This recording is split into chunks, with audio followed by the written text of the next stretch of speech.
We've heard so much information about this terrible tragedy that happened on the night of April 14, 1912. What really caused the disaster? Could the Titanic passengers have been saved? Was the ship cursed? All these questions still remain unanswered. So this time, let's not focus on the tragic side of the event, but on the fantastic stories of people who miraculously managed to survive that day and what happened to them in the future. As you know, when Titanic crashed into the iceberg, the ship's crew first evacuated the women and children. But among the passengers, one woman remained on the sunken vessel and survived after it went underwater. Her name was Rhoda Abbott. She and her two sons lived in England and had been living there for 2 years before they decided to return home to Providence, Rhode Island. Rhoda bought 3 third-class tickets for the most modern and unsinkable ship of that time. The whole family slept in their cabin on that ominous night from April 14th to 15th. They didn't feel the jolt and got up only after the steward knocked on the door. He asked them to wear life jackets and go to the upper deck. Then, along with other third-class passengers, they waited in line to board the lifeboats. The crew members allowed only women and little kids to go further. Still, the brothers negotiated with the team and walked their mother to the lifeboat. All 3 went to the last lifeboat, but the crew asked the sons to leave since not all the women had been evacuated. Rhoda didn't want to leave her sons, so she decided to stay with them. She left the boat and hugged the boys. By this time, the ship was sinking into a stern-up position. The deck tilted. Rhoda tried to hold her sons but couldn't. She slapped off the deck and fell into the icy water. From there, she swam to the lifeboat that was washed away from the deck. Rhoda climbed aboard and watched the Titanic go under the water. Unfortunately, she was unable to save her 2 sons. Besides her, there were 13 people in the boat. But in the end, no one except Rhoda survived. A few hours later, the ship Carpathia arrived and found a nearly frozen Rhoda in the boat. The vessel arrived almost 3 days later in New York, where Rhoda was hospitalized, and she lay there for about 2 weeks. Swimming in cold water caused her asthma, which remained with her for life. Later, she admitted that she hadn't regretted that she had refused to evacuate with other women because she got a little extra time to spend with her sons that night. Another survivor of Titanic was Violet Jessup. She boarded the ship not as a passenger, but as a working staff. She was hired by the White Star Line, which was looking for people to serve wealthy clients on the new luxury liner. And on April 10th, after an interview, Violet boarded the Titanic. The first days of work went as usual, but then the ship crashed into an iceberg. In the beginning, no one panicked and didn't even want to believe that the unsinkable boat could go down. But while the people on the upper deck were having these conversations, water flooded the ship's hold. Violet, along with other stewards, helped people evacuate. One of the ship's commanders ordered Violet to get into the boat first to show everyone else it was safe. She obeyed and spent several hours there until rescuers came for the survivors. But the most exciting thing in this story was that before the Titanic, Violet had already been in another shipwreck. The ship where she worked as a steward collided with another vessel at sea. All the people were saved, and Violet got a job on the Titanic a few years later. But even after the famous shipwreck, she didn't change her profession and went to the Britannic Floating Hospital. And you know what? It also sank. Violet managed to survive for the 3rd time, but this didn't scare the girl. After all these events, she continued her work on other ships. She survived 3 shipwrecks and got a name for this: Miss Unsinkable. One of the bravest passengers of the Titanic was the ship's chief baker, Charles Jogan. On the night of April 14th, he woke up after the collision with the iceberg. During the few hours as the ship was sinking underwater, Charles helped the passengers. First, he ordered his bakers to supply all rescue boats with food, then helped the crew evacuate the passengers. He was one of the last people left on the ship when all rescue boats were on the water. But still, he continued to save people's lives.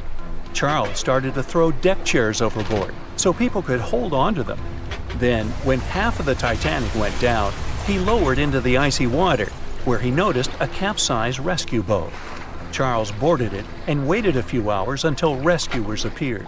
And the most incredible thing is that he was completely fine when the Carpathia arrived and found him. He had not even a scratch and wasn't at all hypothermic. Among the Titanic's surviving passengers was Margaret Brown, known as the unsinkable Molly Brown. She was visiting a friend in England with her daughter, but when Margaret found out her grandson was ill, she immediately bought a ticket to New York on board the Titanic. After colliding with the iceberg, Margaret bravely helped people evacuate until the stewards forced her to get into a boat. She continued to help other passengers until they were rescued by the Carpathia. Margaret created a survivors committee and raised about $10,000. At that time, it was quite a lot of money. For many years, she protected and supported the Titanic's passengers, who were in poor financial condition. Margaret also helped to build the Titanic Memorial in Washington. A wealthy English businessman, J. Bruce Ismay, was on board the Titanic, and the shipwreck was not the only disaster for him. He managed to jump into the last boat 20 minutes before Titanic was completely submerged. Thus, he saved his life but condemned himself to eternal contempt. When he was on the mainland, the newspapers began to write about him as the main coward of the Titanic. Also, some articles accused him of sinking the ship. Ismay was a White Star Line company director that created the ship, and according to newspaper articles, the businessman asked the captain to sail faster. He wanted the ship to arrive in America ahead of schedule and receive good reviews in the press. As a result, the ship crashed into the iceberg at high speed and damaged the hull.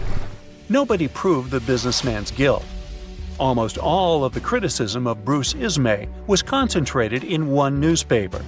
Its publisher had a fight with the businessman before the tragedy, so they decided to destroy his reputation.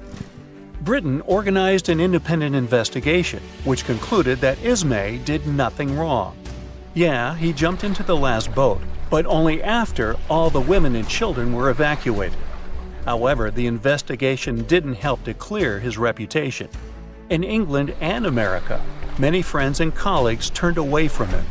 For many years, Ismay compensated the families who lost someone on the Titanic. The most famous passengers of the Titanic were an orchestra of 8 musicians. In the beginning, there was no panic when the ship collided with the iceberg. Many refused to get into the boats, as it seemed to them that it was safer on the Titanic. Others were sure the breakdown on the ship would soon be repaired. Some people didn't believe the ship could sink. A minor panic began when everyone realized a catastrophe was imminent. To calm the people down a bit, the 8 musicians from 2 ensembles started playing music. Survivors said the orchestra played until the very end. Fear for their lives and the nearness of the end didn't confuse the valiant men. Unfortunately, they didn't survive, but a memory about them was written in history forever, and their musical instruments became world-famous artifacts and very valuable items at auctions. Have you ever wondered how much of the Titanic is left these days? Now, if you haven't been living under a rock, you probably know that it's been over 100 years since the world's most famous ship turned into a wreck. The RMS Titanic, the world's largest sea liner from the beginning of the 1900s, sank during its maiden voyage, just a few days after leaving port. The ship struck an iceberg on April 14, 1912, taking down over 1,500 passengers of more than 2,200 who were on board the liner at that time. As shocking as this may sound, the Titanic took over 3 years to be built and only 3 hours to sink. And if it were today, the ship would have cost over $210 million to be made. It was last seen on the surface of the Atlantic at 2:20 a.m., and for many decades, that was the last time people saw it. It wasn't until 1985 that the whereabouts of the ship were discovered by oceanographer Robert Ballard, and some parts of the Titanic became visible once again. One of the first discoveries made by Ballard's expedition was that the ship was indeed torn in half before sinking. The early exploratory missions to the part of the ocean floor where the Titanic now lies could only see the hull and the deck of the ship. According to Ballard, the main purpose of these missions was to understand how to preserve the ruins from deteriorating. Another goal was to recover the huge number of personal items scattered along the seabed. The explorer later said the view down there was as shocking as it was emotional. In the field of debris around the wreck, the oceanographer discovered plenty of small objects and personal belongings, many of which he brought back to the surface. There were shoes, some fancier than others. There were pieces of clothing that belonged to crew members. And there were huge propellers. If on the surface they gleamed and shined, on the ocean floor they were embedded and devoured by sand. Ballard pointed out that the area where kitchenware was scattered measured more than a mile in length. There were enough plates, pots, and pans to fill up an entire industrial kitchen. For the first time ever, 3D animation footage reveals exciting images. The simulations show the Titanic's evolution from when she first set sail in 1912 until the state of her ruins today. But simulations weren't enough for deep-sea explorer James Cameron, who envisioned traveling to the heart of the wreck for the first time ever in the history of the ship. Yep, the same James Cameron who happens to be the director of a very famous movie about the ship. He has now dived 33 times to visit the wreck of the Titanic. Here's some fun trivia for you. The director says that his true passion has always been the ocean, and that ever since he was a kid, he wanted to study the sea. Directing, let's say, just happened to be his day job. And when the possibility of directing Titanic appeared, he said yes, just so that he could go and check out the ruins of the ship in real life. Now back to the wreck. According to James Cameron, it wasn't enough for researchers to access only the exterior of the ship. They needed to go inside, analyze and photograph what was left of the pompous interiors of the world's once biggest sea liner. Cameron piloted an innovative robot vehicle equipped with cameras. It helped the man to reveal spaces in the Titanic that no one had ever seen before since the ship touched the bottom. Turkish baths, for instance, still had their tiled walls standing up almost in all their entirety. These baths were exclusively for first-class passengers. They were located right next to the swimming bath and the third-class dining room, and were designed in the Moorish style. People resting there could get heating blankets and ask waiters to bring them anything they needed. If the pictures from before the disaster were astonishing, they carry a different kind of wow factor now, when everything you see in them is hidden underneath the surface of the water. Another shocking discovery was the ship's mast. If we look at the Titanic in its pre-sinking glory, the mast calls much of one's attention. Located on the bow of the huge ship, the mast held together the transmission cables for the Marconi system, a system of wireless telegraphy. That's also where the British merchant flag the Titanic flew was located. The mast stood at the height of a bit more than 100 feet and was equipped with a crow's nest. Nowadays, the mast is unrecognizable. Attacked by corrosion, it collapsed. The crow's nest broke apart too. Now we can see why the modern-day Titanic is a real treasure for deep-sea explorers.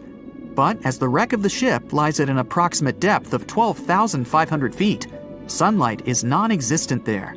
So, piloted missions depend on high-end technological equipment to survey the area. Why do you think the Titanic went missing from the public eye for over 70 years? Well, because at that time, technology wasn't advanced enough for people to go down there, as well as bring back good footage of the wreck. Filmmakers were the ones who drove this technology to its advance by trying to film underwater.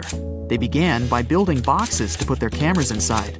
And now, deep-sea photography is highly advanced and allows us to marvel at the awesomeness of underwater life. Of course, taking pictures under the sea is no easy feat. For one thing, to withstand that crazy underwater pressure, submarines need to be really strong and have thick walls, no thinner than 11 inches. Plus, explorers need to understand how to film and photograph when there's almost no light around. There was another thing that made documenting the Titanic even more difficult. When the wreck of the ship was rediscovered by scientists, it was covered with red-colored rusty bacteria that made it even harder to take good pictures. As it happens, the color red does not reflect well underwater, which is unfortunate for photographers. For this reason, human-operated vehicles that go down to tour the ruins are equipped with powerful lighting devices.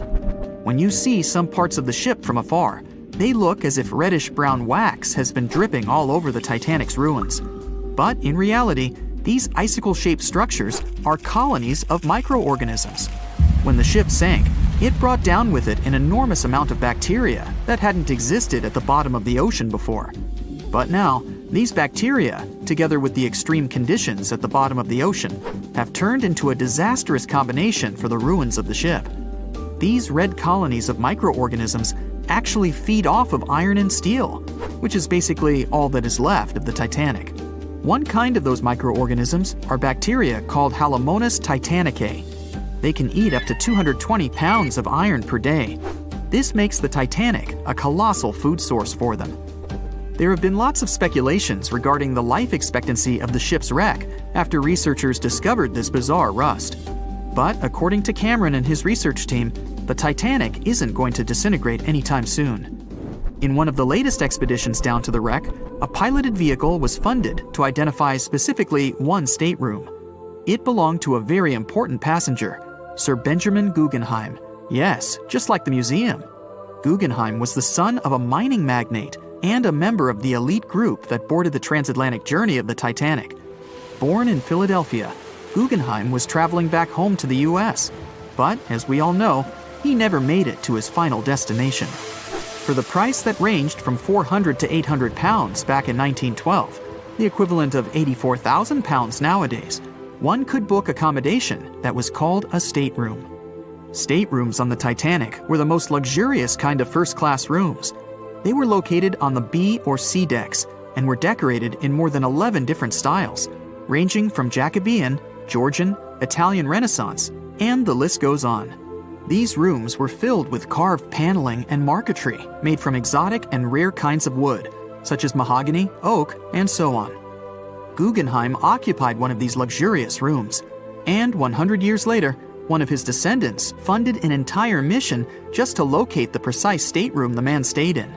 This expedition turned into a documentary for National Geographic, and they did manage to identify which stateroom was Guggenheim's, so kudos for them. John watched on in disbelief as he drifted away on a piece of wood. In the freezing waters of the Arctic, slowly drifting away. John looked upon the vessel he had worked and lived on as it raised its enormous bow high into the sky, then broke in half, causing a sound that only a crack of lightning could replicate. Distraught and dumbstruck, believing that he, and he alone, knew the dark truth behind the demise of the unsinkable ship, the Titanic. 5 days earlier, as the Titanic set sail on its maiden voyage, John worked hard alongside his mates in the coal bunker, stocking up the coal to feed the Titanic's mighty furnace. They had stocked and stored more than John had ever witnessed on any other ship he'd worked on. But this was the Titanic, the grandest ship to have ever sailed the seas. On the Titanic, there could never be too much coal. As they left Belfast and pushed toward Southampton, there was a large bang below decks that went unnoticed. The furnace was roaring and the turbines were spinning, pushing the Titanic forward at a quickened pace. The crew cheered as the vessel moved forward, unaware of the loud, concerning noise. Arriving in Southampton, Greg came aboard, amongst hundreds of other passengers.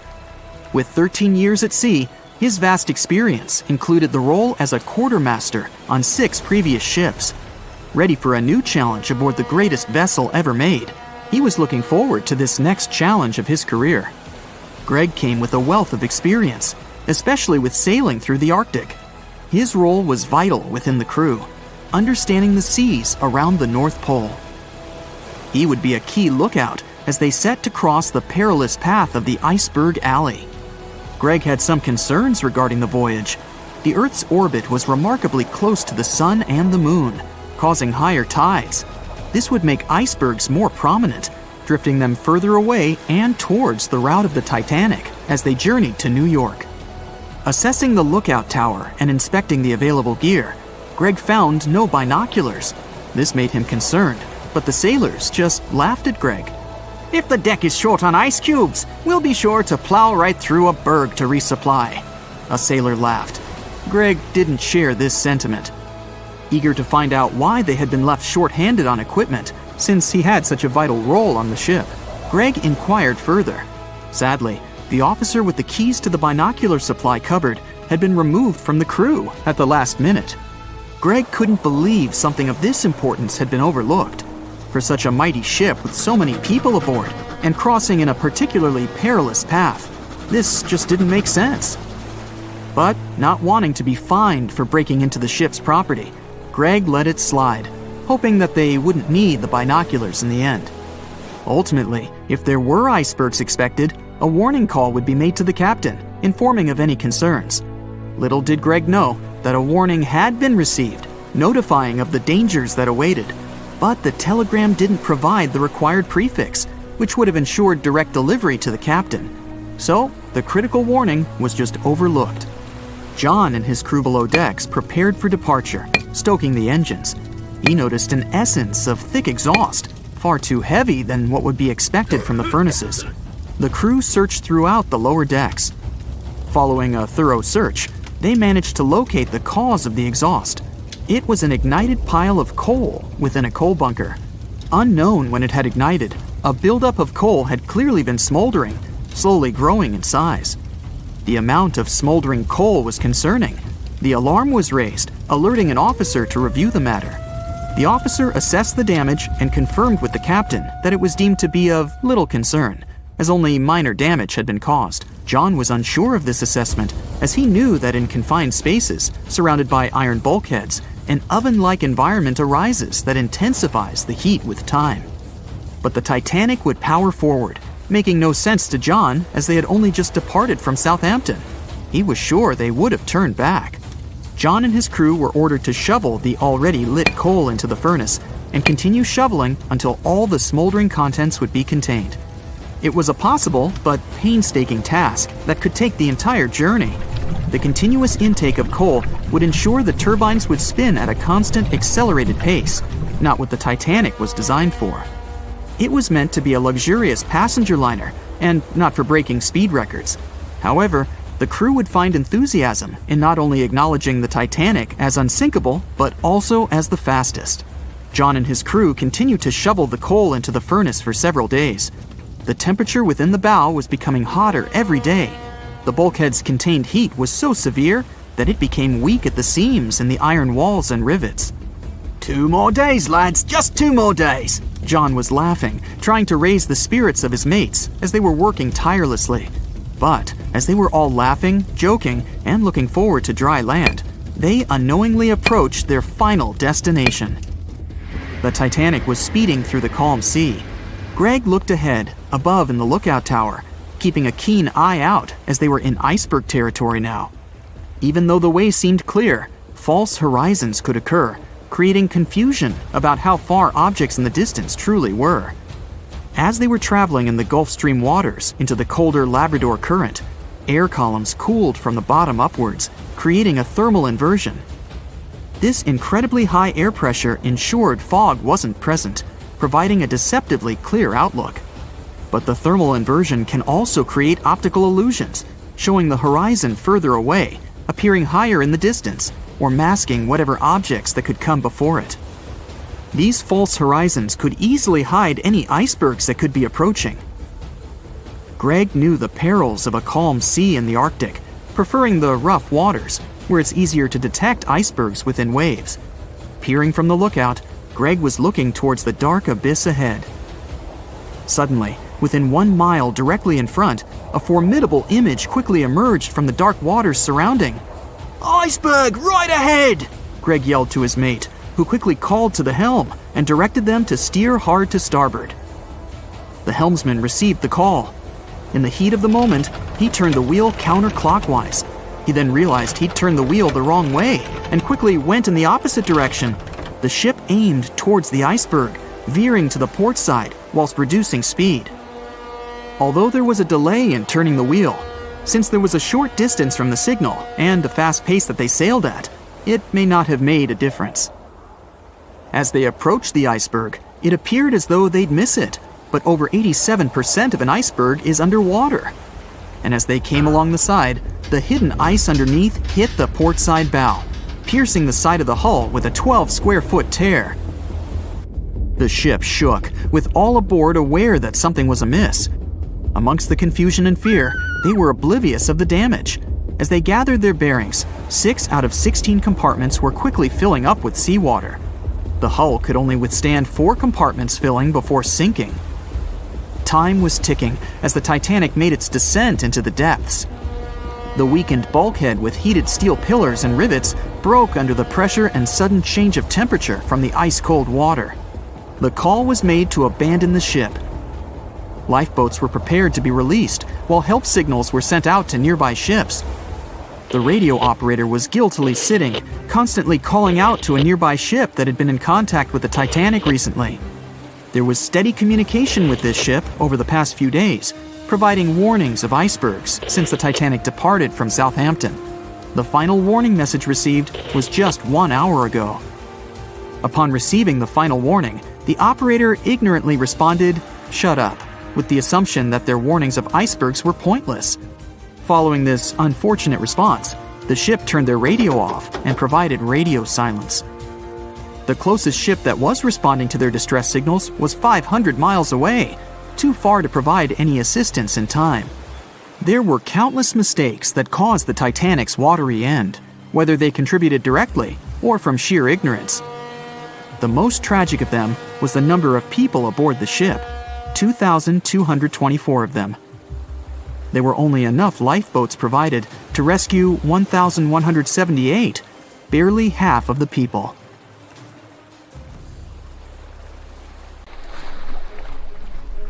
The lookout shouts, "Iceberg right ahead!" The Titanic strikes the ice. Water starts flooding in. Third-class passengers are locked up. There aren't enough lifeboats for everyone. Panic sets in. Violins are playing. The ship sinks. Well, we all know the story of the movie Titanic like the back of our hand by now. But what if I told you that Hollywood lied to us? To tell the real story of what happened that freezing night in 1912, we need to rewind a bit. The lookout shouts, "Iceberg right ahead!" Yep, that part was true. Just before 11:40 at night, Frederick Fleet noticed something darker than the sea directly ahead. As the ship got closer, he realized it was an iceberg. The engines were quickly reversed and the ship turned sharply. Instead of hitting it head-on, Titanic scraped along the side of the berg, sprinkling ice on the forward deck. If you remember, in the movie, Jack and Rose are having a romantic moment when they feel the ship shudder after hitting the iceberg. Everything shakes as if they were in the middle of a light earthquake. Some real-life passengers reported feeling something similar after the impact, but according to Titanic survivor Frank Prentice, it wasn't exactly like that. He said there was no impact as such, and it all felt more like slamming on your car brakes. The ship stopped, and that was that. Some people even slept right through the collision, confirming that there wasn't such an abrupt impact. Mr. Prentice, curious about what had happened, left his cabin and went out to the deck. When he got there, all he could see was a little ice on the surface, not the towering iceberg that Jack and Rose saw. But as we all know by now, the real damage happened below the waterline, where the iceberg had a jagged spur that slashed a 300-foot gash in Titanic's hull. Once the crew realized how severe the damage was, they immediately began sending distress calls to nearby ships, asking for help. At some point in the movie, the radio operator goes to the captain and says there is only one ship nearby, the RMS Carpathia, which later ends up rescuing many passengers. But in real life, there were more ships around. It's believed that the SS Californian was only about 23 miles away. This ship might have actually seen the Titanic sinking, or at the very least, seen its rockets exploding high in the sky. Yet, for reasons we will never fully understand, they didn't try to help. Let's get back to the story. Now, people need to get off the ship. At 12:45, lifeboat number 7 was the first to be lowered, just like in the movie. Women and children were told to go first. But in reality, some women were hesitant and even refused to get into the lifeboats.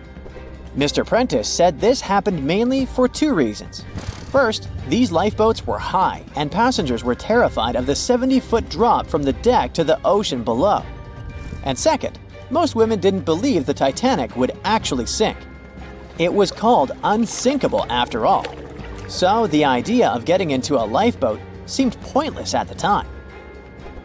This mindset probably explains why Eloise Smith, a first-class passenger, recalled that there was no panic or chaos at first. Other survivors backed this up, saying that no women or kids were crying. But one thing that was indeed concerning, at least for the crew, was the possibility that the lifeboats might buckle under too much weight. This is one of the theories why the first few lifeboats left carrying only a fraction of their full capacity. Like lifeboat number 7, which only carried 27 people in it, even though it could hold up to 65. In total, Titanic had 20 lifeboats, which could carry about half of the 2,200 people on board that night. But that didn't happen. And now we know the passengers had no idea there weren't enough for everyone. As women were calmly getting into the first lifeboats, musicians headed up to the deck. Their only goal was to play and keep the passengers calm. That's a pretty well-known fact. But the real story is that some survivors said they never saw or heard the band. No violinists whatsoever. It's not like Hollywood misled you though. The musicians did play for over 2 hours after the ship had hit the iceberg. So maybe these passengers were just too panicked to notice the songs, or the musicians started playing later than we think. Now it's time to talk about the terrible treatment that third-class passengers received. The movie portrayed the crew as cruel, locking the less fortunate below deck like animals, giving them no chance to reach the lifeboats and save their lives. But the official inquiry into the disaster suggested that wasn't true. I mean, yes, fewer third-class passengers survived compared to those in first and second class, but there were other factors at play. Many third-class passengers were reluctant to leave the ship, clinging to their belongings, and had a harder time making their way up from the cabins, which were at extreme ends of the ship. Some survivors confirmed that they were not locked up. In fact, it was quite the opposite. Mrs. George Wabi, a Lebanese woman traveling in third class, said that when chaos had erupted, some brave crew members and well-dressed first-class passengers had actually helped her get up to the first-class deck and eventually onto a lifeboat. At first, the Titanic was sinking slowly, bit by bit. Passengers reported seeing the water rising and hearing pops and cracks. Then there was a loud boom. Some said there had been just one explosion, while others described it as a series of smaller explosions, which they'd thought had been the bulkheads giving way. And there's also a group of people who said they had only heard a rumbling sound. So not everyone agreed on the sound they had heard, but one thing is a fact. By 2:18 in the morning, the lights on Titanic went out, and the ship plunged into complete darkness. As the bow continued sinking, the stern rose out of the water, putting immense pressure on the middle of the ship. This caused the Titanic to break in two. In James Cameron's movie, this moment is pretty dramatic, with the ship sinking almost straight down into the water. But in reality, the break probably happened at a much lower angle, likely just below the waterline. Even so, it tilted enough that people couldn't stay on their feet and started sliding into the water.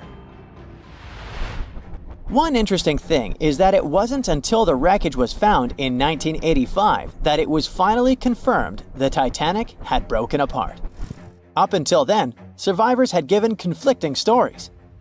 At least 8 survivors claimed they had seen the ship split. Emily Ryerson, a first-class passenger, described it as if the Titanic had been sliced in half with a knife. But there was also a small number of witnesses that insisted Titanic had gone down intact. At the time, this theory was more accepted because most people still didn't believe that the supposedly indestructible ship could break in half. So why the conflicting reports? Okay, so what you don't see in the movies, for obvious reasons, is how incredibly dark it was when the tragedy happened. It was like being in a room with no light, where you can only make out shapes and shadows. That's what it was like on the lifeboats. This means passengers couldn't really see what was happening. and most of those who were close to the ship either lost their lives or were too focused on trying to survive to pay attention to the details of the wreck. Although James Cameron's film didn't fully capture how terrifyingly dark the disaster truly was, the 2012 TV series Titanic did a better job of showing the pitch-black horror of that night. Even then, the reality was much darker and more terrifying than either of these two productions could portray. On April 10, 1912, crowds gathered at Southampton Beach to wave off what was, at the time, the world's largest and most prestigious ship, the RMS Titanic. The cost of the most expensive first-class parlor ticket was $4,350. That's around $70,000 in today's money. But barely 5 days after steaming away, the ship was swallowed by the Atlantic Ocean. So let's rewind and go back to what actually happened on that fateful night. The captain wanted to set a speed record for the ship's maiden voyage and arrive early. The ship was deemed unsinkable, so he went full throttle into the dark Arctic waters. After spotting the 100-foot iceberg, the crew desperately tried to steer the vessel away and avoid the collision, but the Titanic was traveling too fast, and the iceberg tore down the side of the ship, creating a huge opening in the hull. It wasn't a continuous rip, and damage was caused in several places. In total, the damage spanned along an area of around 300 feet. But the ship's designers had prepared for the prospect of a collision and added watertight compartments down each side of the ship to act as a buffer zone. 4 of these compartments could be breached and the ship would still stay afloat. But because the iceberg tore down the side of the Titanic, it ripped holes in 6 compartments. The compartments didn't extend up the total height of all decks and weren't actually sealed at the top. This is why, when more than 4 were flooded, water reached over the top of the bulkheads and filled the remaining compartments, causing the ship to sink into the ocean. Think of it as water spilling over an ice cube tray. But what if the collision was head-on? Would it still have sunk? Ships are designed with potential crashes in mind, and most vessels have collision bulkheads in the bow. Most of all, it's like your car's bumper or crumple zone. It's a safety feature that can withstand a direct hit. The bow could have taken some of the impact, and some experts have suggested that if it hit head-on, only 2 to 4 of the watertight compartments would have been flooded. So, in theory, the Titanic might not have sunk, and it might have even been able to continue sailing to its final destination at a much slower speed. The force of impact would likely have been huge, though. But although passengers would have been injured by the force, they'd have been able to stay on the ship to wait to be rescued by other ships, rather than being forced into the icy waters of the Atlantic. Still, one of the Titanic's designers, Edward Wilding, suggested that the force of the impact might not have actually been that big. He told the British Inquiry that lots of people scarcely felt the collision, and he believed the ship would not have sunk if it did hit the iceberg head-on. The ship was also designed with remotely operated watertight doors between all compartments, so any floods could have been quickly sorted out. Because Titanic had 6 breaches from the side collision, and because it happened so quickly, sealing the doors wouldn't have made a difference, as it was essentially impossible to save it by that point. The ship immediately began to flood, with water pouring in at a rate of roughly 7 tons per second, 15 times faster than it could be pumped out. So, while it sounds like the Titanic would have survived had the ship hit the iceberg head-on, this idea does come with some issues. First off, the collision bulkheads were designed to survive a crash with another ship, not a giant iceberg. If 2 ships collided, both would absorb some of the impact in their bulkheads, sharing the impact and likely staying afloat. But an iceberg is stationary, meaning that Titanic would absorb most of the energy from the collision. If Titanic hit head first, because of the speed it was traveling, the impact would have likely traveled down the whole body of the ship. Just imagine a 46,000-ton ship traveling at around 20 knots. At some point, it hits an iceberg that weighs what could be over 100,000 tons. This collision would likely create a powerful force causing massive damage to the vessel.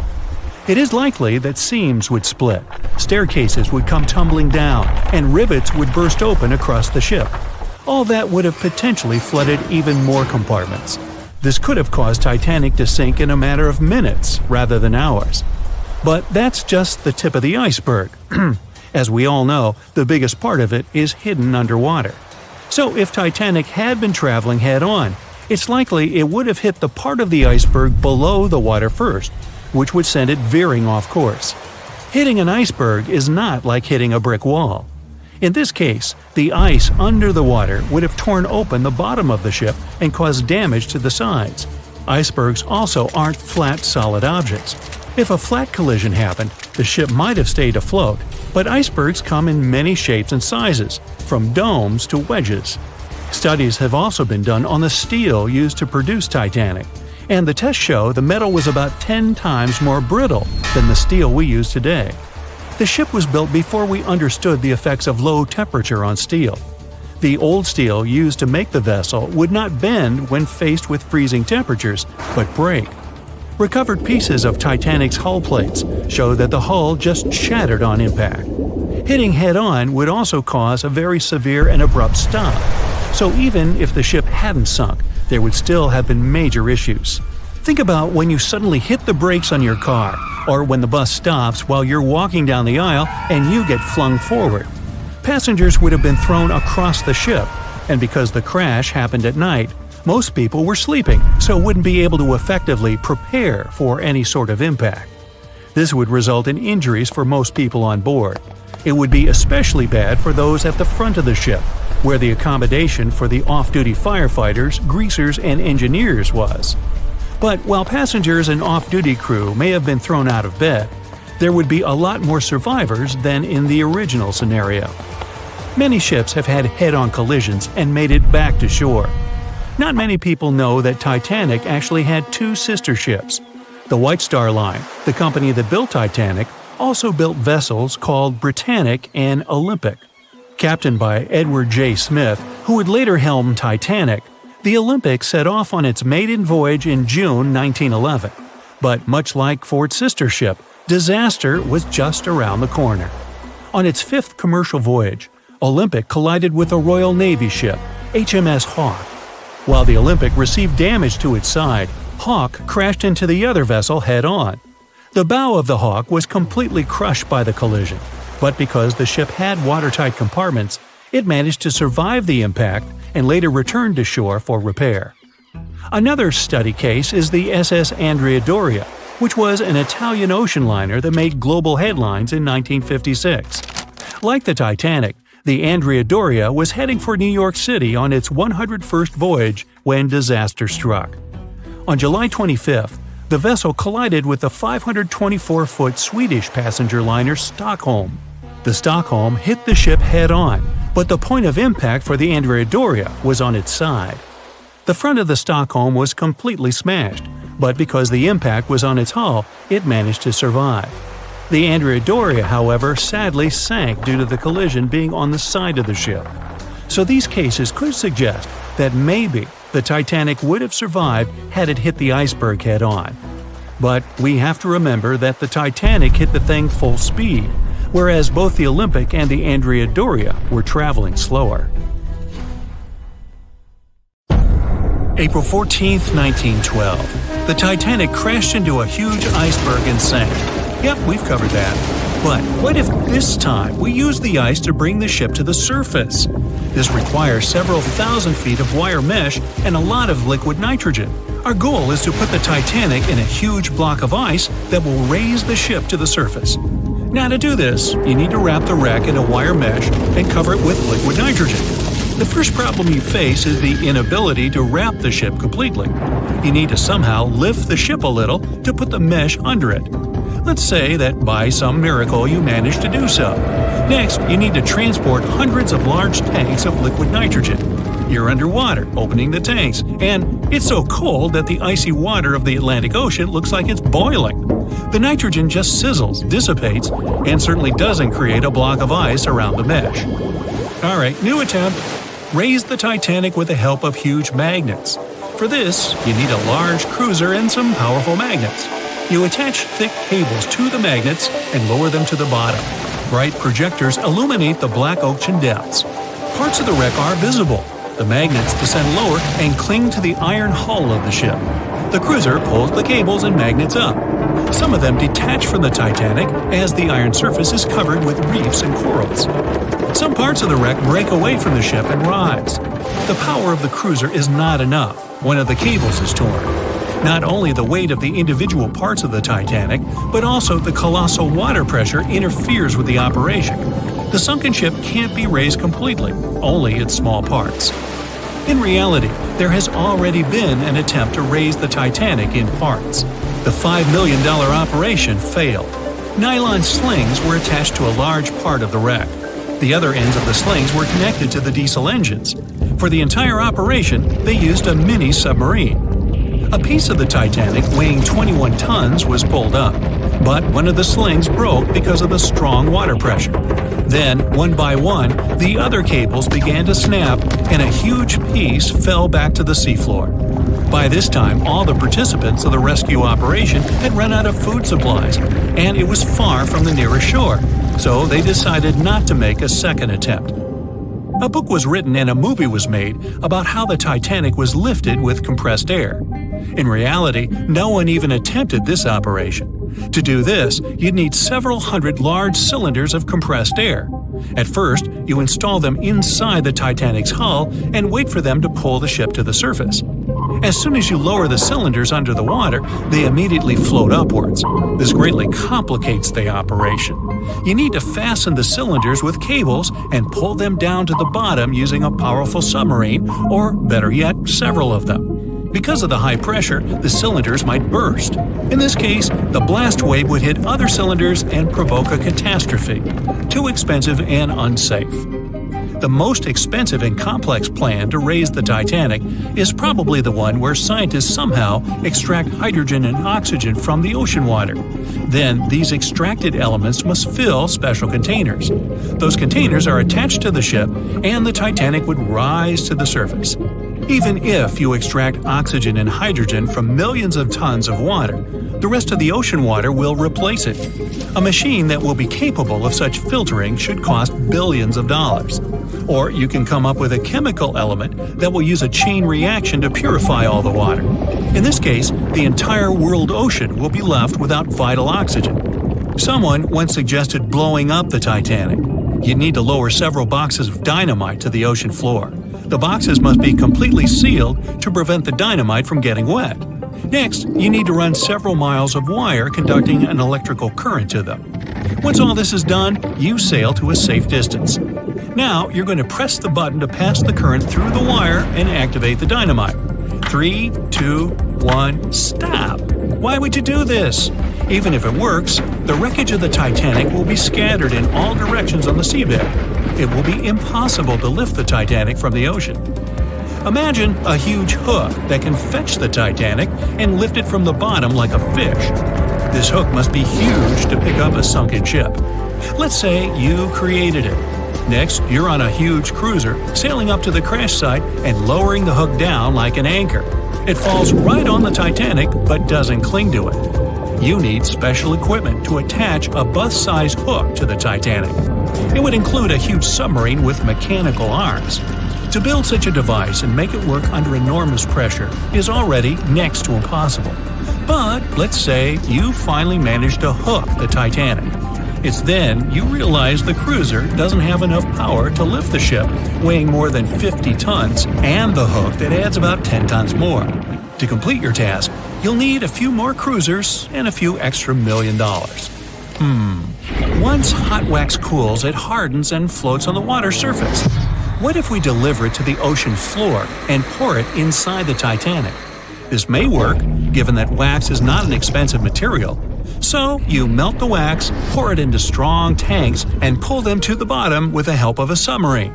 The tanks can withstand enormous pressure, and the submarine has enough power to lower the wax to such a depth.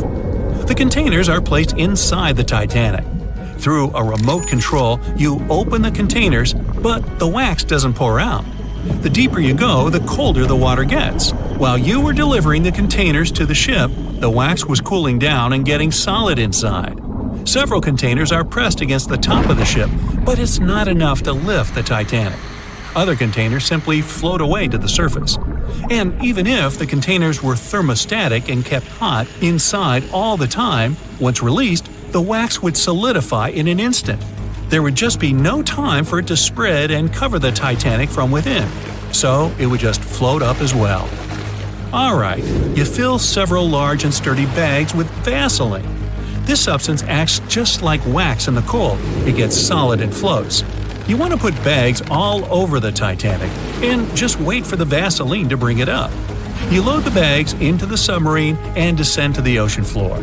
Some parts of the ship can't be reached because of the clinging corals. You decide to unload all the bags in one place, but as soon as you take Vaseline out of the submarine, the bags tear due to the strong pressure. Solid pieces of Vaseline float up, pushed by the water. Mission failed. The craziest idea is to fill the Titanic with millions of ping pong balls. Small plastic balls filled with air should push the ship to the surface. But as soon as you start to lower them to the bottom, the plastic immediately flattens and all the air from the balls pops out.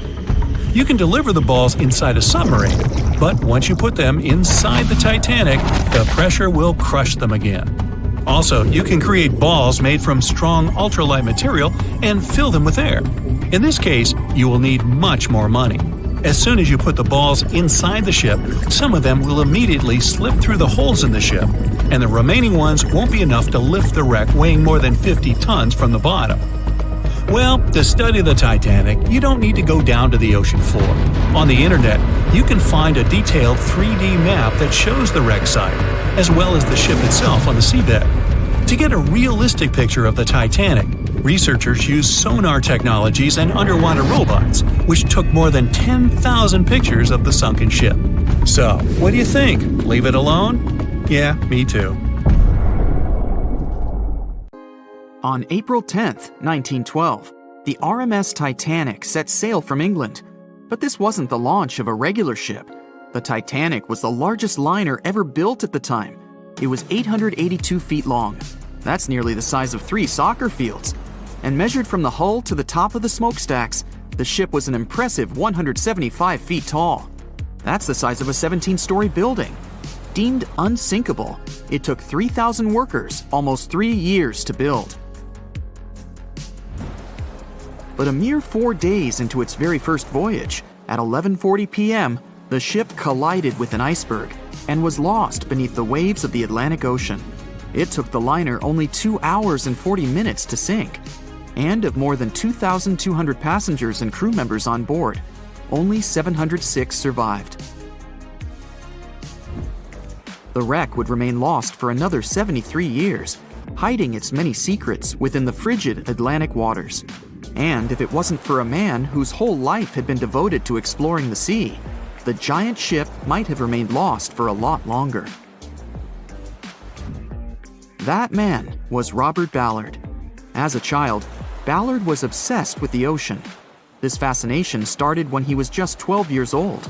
That's when he watched a film adaptation of Jules Verne's science fiction novel, 20,000 Leagues Under the Sea. It had everything to spark a young person's imagination, from adventure and strange creatures to a powerful underwater vehicle called the Nautilus. It could travel anywhere in the world you wanted to go. From that moment, life on dry land was no longer in Ballard's future. When he was 23, he was assigned to the Deep Submergence Group. There, he helped develop techniques to search the ocean floor. His biggest accomplishment was the creation of Alvin. It was a small, easy-to-maneuver submarine that could carry 3 people. It also featured an external mechanical arm designed to gather underwater samples while the crew remained safe and dry inside. Alvin the submarine quickly proved useful for a variety of tasks. For example, once it was used to track down an aircraft that had crashed into the sea. But the vessel experienced a series of setbacks. In one case, it was attacked by a swordfish, which caused the submarine to resurface quickly. The swordfish, still stuck in the outer skin of the submarine, became that night's dinner. And in October 1968, the submarine was being lowered into the water when the cables holding it snapped, sending it careening into the ocean, along with 3 crew members on board. And because the small vessel was still open, it immediately filled with water and quickly began to sink.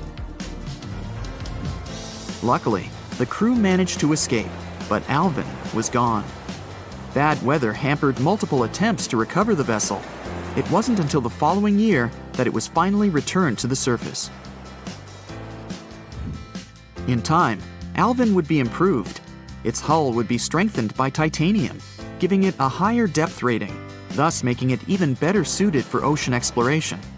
The specialized submarine would come in handy in many of Ballard's 100-plus expeditions. The man was one of the first to explore an underwater mountain chain called the Mid-Atlantic Ridge in the Atlantic Ocean. And when he found thermal vents in the Galapagos Rift in the late 70s, he also helped discover and document the process of chemosynthesis. That's a complicated chemical synthesis of food energy by bacteria. But his biggest discovery was still to come. Ballard claimed he'd never been a Titanic fanatic, but he eventually became obsessed with finding the ship after watching other explorers try and fail. As he said, Titanic was clearly the big Mount Everest at the time. Many others had tried, many that I thought would have succeeded, or should have succeeded but didn't. Ballard began thinking about finding the ship as early as 1973, and 4 years later, he actually made an attempt. He used the deep-sea salvage vessel Sea Probe, which was a drill ship equipped with cameras and sonar. But he was forced to give up when the drilling pipe broke. It just wasn't his time. In the early 80s, a Texas oil man named Jack Grimm tried to find the wreck on 3 different occasions. Once, Grimm was actually right over the Titanic, but his equipment failed to detect it. That's what we call extreme bad luck. Ballard was just biding his time. He needed a plan and some help. The first issue was getting down to the bottom of the Atlantic. The furthest down he had ever traveled before was 20,000 feet, and this trip took him 3 hours, and that didn't include the way back up. Ballard knew he could use Alvin, already enhanced with a titanium hull, to withstand the pressure of the ocean. But he also needed something that didn't require him to actually go down with it. An unpiloted remote-controlled submarine would be ideal. But first, he would have to create one. He reached out to the authorities, hoping they would provide funding for his project. And though officials had no interest in the Titanic, they were willing to help. But there was a catch. Ballard had to first focus on tracking down 2 submarines, the Thresher and the Scorpion, which had sunk to the bottom of the Atlantic Ocean in the 1960s. The authorities were hoping to study them to find out why they had sunk in the first place. They also wanted to know if they could be recovered or if it was safe to leave them on the ocean floor. Only when he had successfully completed this task would he be free to use any remaining time on his contract to find the Titanic. With no other options for funding, Ballard took the offer. He got to work. First, he created 2 new devices. Argo was an unpiloted deep-towed undersea video camera sled. It was designed to take photos and record videos from a series of cameras mounted on it. It could work at depths of up to 20,000 feet, and it could also explore nearly 98% of the ocean floor. Argo was supposed to be tethered to a boat. As the boat moved, Argo would be pulled behind, floating just above the ocean floor. The camera would then transmit images to the surface. The second device was a small robotic vehicle called Jason Jr. It was also controlled remotely, which allowed the crew inside a submarine, like Alvin, to get closer to and photograph underwater objects. Ballard was now ready. He knew he had to find those submarines quickly, and it didn't take him long. Much to his relief, the search was relatively simple, and he was able to fulfill his obligations with 12 days to spare. With almost 2 weeks to devote to finding the Titanic, he set out to explore the ocean. He focused the search close to Newfoundland, Canada, pulling Argo along the ocean floor and reviewing the images it collected. And after a few days of nothing, they eventually found riveted hull plates and a boiler. Could this be it? The next day, a ship's large bow was revealed. On September 1st, 1985, Ballard and his fellow crew members realized they had finally found the infamous ship. The discovery resulted in a mix of emotions. Ballard was excited to be the first to find the Titanic's final resting place, but he was also overwhelmed by the sense of grief for those who had suffered when the ship had gone down. Over the next 4 days, the crew explored the wreck. They found the crow's nest, from where the iceberg had first been spotted. Plus, there was finally evidence of how the massive ship had split in two before sinking, with both halves of the ship found. There was furniture and dinnerware, and sadly, several leather shoes of those who hadn't made it to safety were scattered about the ocean floor. Ballard succeeded where others had failed and became an instant celebrity around the world. You'd think that locating the Titanic would be enough for one man, but not for Ballard. In 2019, he took on the challenge of solving another mystery, the disappearance of Amelia Earhart. Earhart had attempted to be the first woman to fly around the world. Unfortunately, she disappeared somewhere over the Pacific Ocean in 1937. She and her plane were never found. Ballard hoped that his luck with the Titanic would help with finding where Earhart had gone down, but his expedition failed to find anything. And though Robert Ballard has found more shipwrecks than anybody else, it's only the tip of the iceberg. It's estimated that there are over 3 million shipwrecks in the ocean, and Ballard has only located 100 of them. Now, in his late 70s, the man is hoping to encourage young people to continue his work of exploring the ocean and its many mysteries. In 1989, he started the Jason Learning Project to inspire grade school students to pursue science, technology, engineering, and math. He has his own research vessel called the EV Nautilus, after the name of the submarine in Jules Verne's novel, a fitting tribute to the story that inspired his career. The Royal Mail Ship, or RMS Titanic, easily the most famous steamship in history, was once the symbol of luxury and dreams that promised to come true. It took 3 years and 3,000 people to construct it.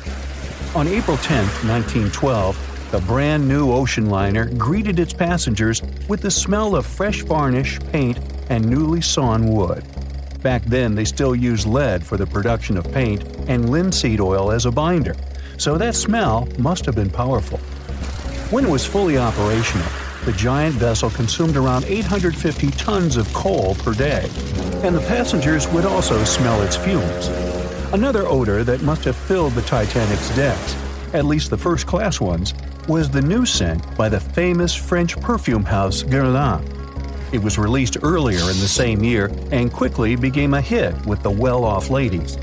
The perfume that you can still buy today is a mix of violets and iris with creamy vanilla. On the dramatic evening of April 14th, when Titanic only had hours to live, the unknowing waiters were serving oysters, lamb and mint sauce, roast duck with applesauce, and other delicacies to their first-class guests. The second class was filled with the smells of curried chicken, spring lamb, and roast turkey. Third-class passengers had simple gruel and biscuits that night. At 11 p.m., as the ship got dangerously close to the iceberg, the new smell added to the mix. It was a mineral odor with metallic notes. If you have ice in your fridge, you must have noticed it takes the smell of neighboring foods. The same happens to icebergs. They take on the odors of sea animals and maintain the chemical composition of the water that they're made of. If more people had known about the meaning of this particular metallic smell, they probably still wouldn't have saved the ship, but the number of people that managed to escape to safety could have been larger. Speaking of smells, in case you've ever wondered what space smells like but aren't planning to become an astronaut anytime soon, listen up. You can try out Eau de Space, an aroma that was designed by NASA decades ago. The idea of the perfume was to help astronauts prepare for their encounters with space at all levels during their training. But hold on a second, space is a vacuum, so it technically shouldn't have any smell. Yet, astronauts who have been out there remembered it as a pleasant metallic odor, something like the smell of welding fumes or burnt gunpowder. They could smell it on their spacesuits after coming back into their spacecraft. We can also guess what other planets smell like based on what their atmospheres are made of. Venus has clouds of sulfuric acid in its atmosphere, so it must smell like rotten eggs. Mars and Uranus also smell like rotten eggs, by the way. Each of the layers of Jupiter's atmosphere is made up of different chemicals. That's why it smells different depending on where you are. Some layers would greet you with a yummy aroma of bitter almonds or marzipan, and others, closer to the top, smell like cleaning products. The remaining planets of the solar system are unlikely to have a distinctive scent because they're mostly odorless gases in their atmospheres. As for our natural satellite, the Moon, the Apollo astronauts claim that its dust smells like gunpowder. The fragrance of fresh-cut grass makes regular mowing it nearly worth it. But did you know that the grass isn't having a great time while you're doing it? In fact, it's sort of screaming for help. And because grass can't scream out loud, it expresses discomfort by releasing a mix of smelly, volatile molecules. It does it to protect itself from insects. Caterpillars and other similar creatures just love to munch on sugary plant snacks. When you mow the grass, it releases jasmonic acid, among other things.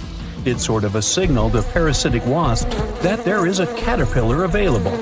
These creatures deal with the grass's offenders, and it can keep growing happily ever after. From the point of view of the grass, mowing is not much different from an insect attack, so it protects itself the best way it can. The rain has an easy-to-recognize powerful smell, also known as petrichor. But where does it come from? Turns out some plants secrete oils during drought. The rocks and soil accumulate those oils compounds, and when the raindrops hit, they mix with water and release into the air. Sometimes these oils combine with chemicals produced by bacteria living in the soil. The result of this cooperation is a musky odor you can smell in the woods or in your garden when you turn over the wet soil. Ozone also adds to the smell of rain, especially after thunderstorms. It happens when a lightning bolt's electrical charge splits oxygen and nitrogen molecules in the atmosphere, and they later recombine into ozone.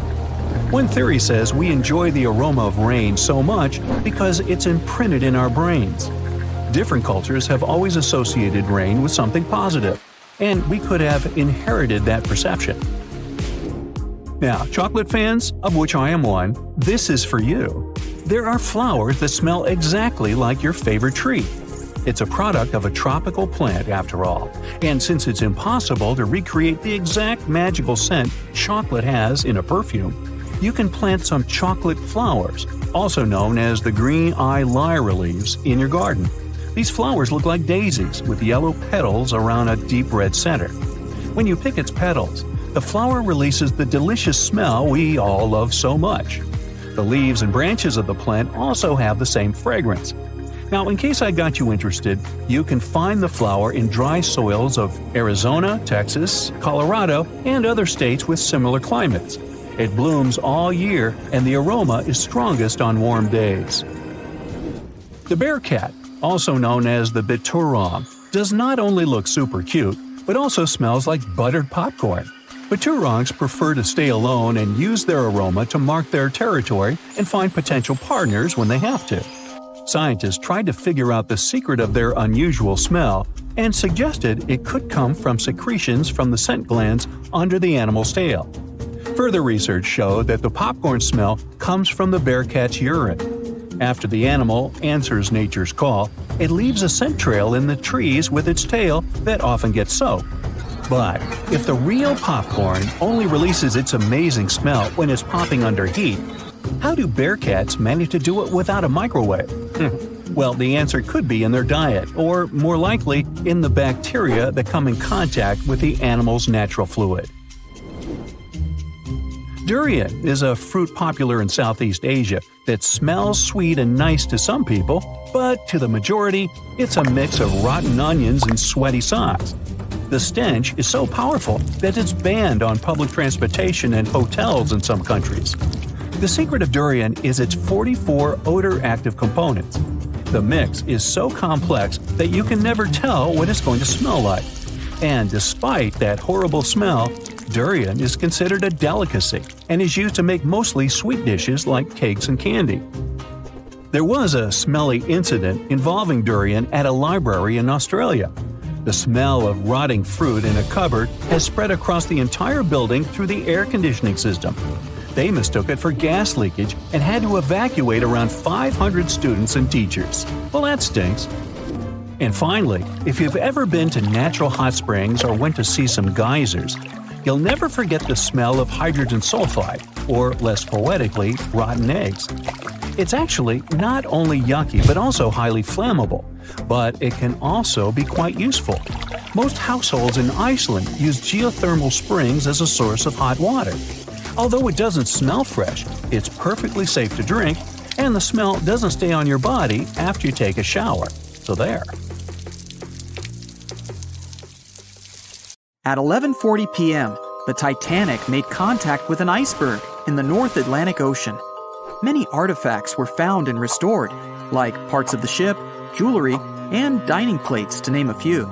It took approximately 3 hours for the ship to be completely submerged in the remote icy water. The night was cold and very much alive. The orchestra was playing music as they enchanted the guests on board. Everyone was excited to arrive in America. It was still considered an amazing feat for a ship to cross the Atlantic back in 1912. But as the day went ahead, there was an atmosphere of impending doom for the captain and his crew. No one else felt it, though. It seemed to them nothing could possibly go wrong, and this would just be another regular night. To them, the Titanic was unsinkable. The last thing on your mind when thinking about the Titanic is the mail crew. Yes, there were mailmen on board delivering mail to America. It may seem like a pretty mundane occupation, but there was a very tough test to pass in order to be accepted on board. And only a few top candidates would qualify, and those few would get shortlisted and accepted. John Starr March, an American, was one of these mailmen earning between $1,000 to $1,500 a year working on the Titanic. Back in 1912, this was considered to be a lot of money. They were not officially part of the ship's crew, since the mail crew was placed near the third-class quarters.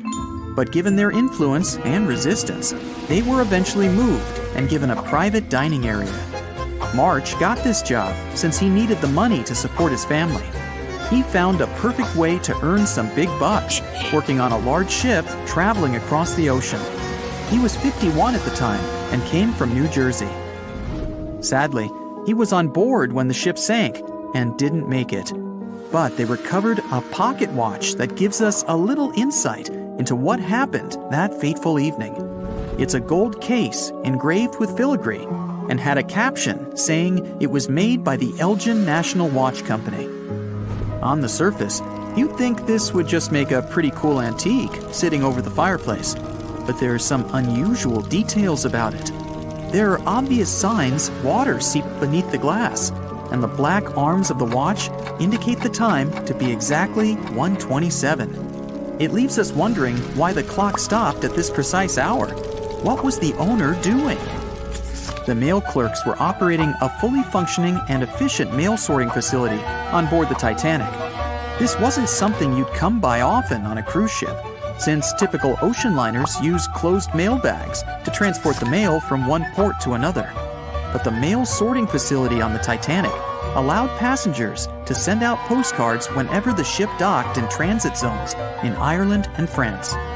According to reports, people started heading back to their rooms at around 11 p.m., but some of them were still hanging around and enjoying their night.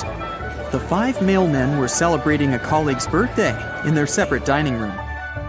5 minutes before impact, crew members spotted the iceberg and rang the bell 3 times as a warning that something was ahead of the ship. They gave orders for the Titanic to move left, or, as they say in the biz, hard a starboard, to make the engines reverse. it was not enough to avoid the great impact. At 11:40 p.m., the Titanic struck the iceberg, and disaster erupted on the inside.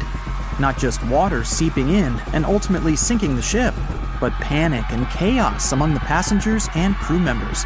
Captain Smith reached the deck and was informed that the Titanic had hit an iceberg.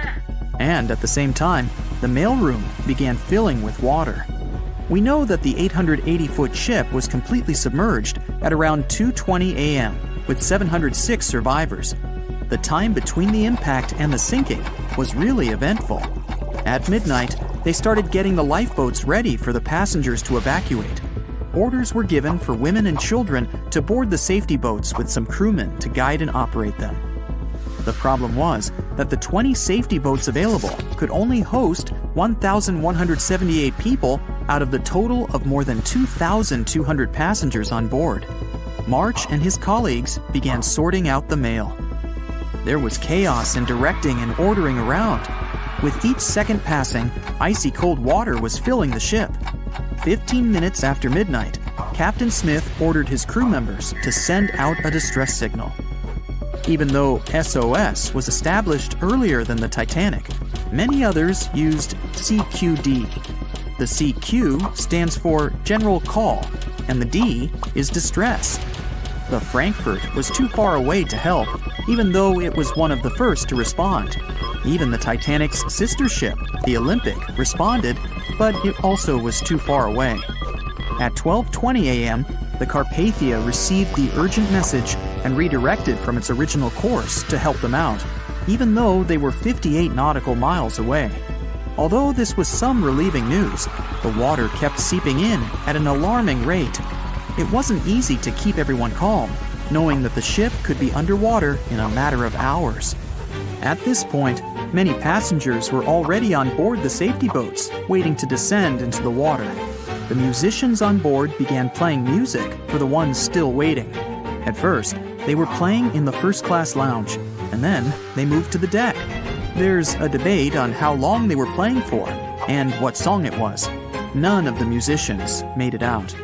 The 5 mailmen on board were also doing their duties while the ship was sinking.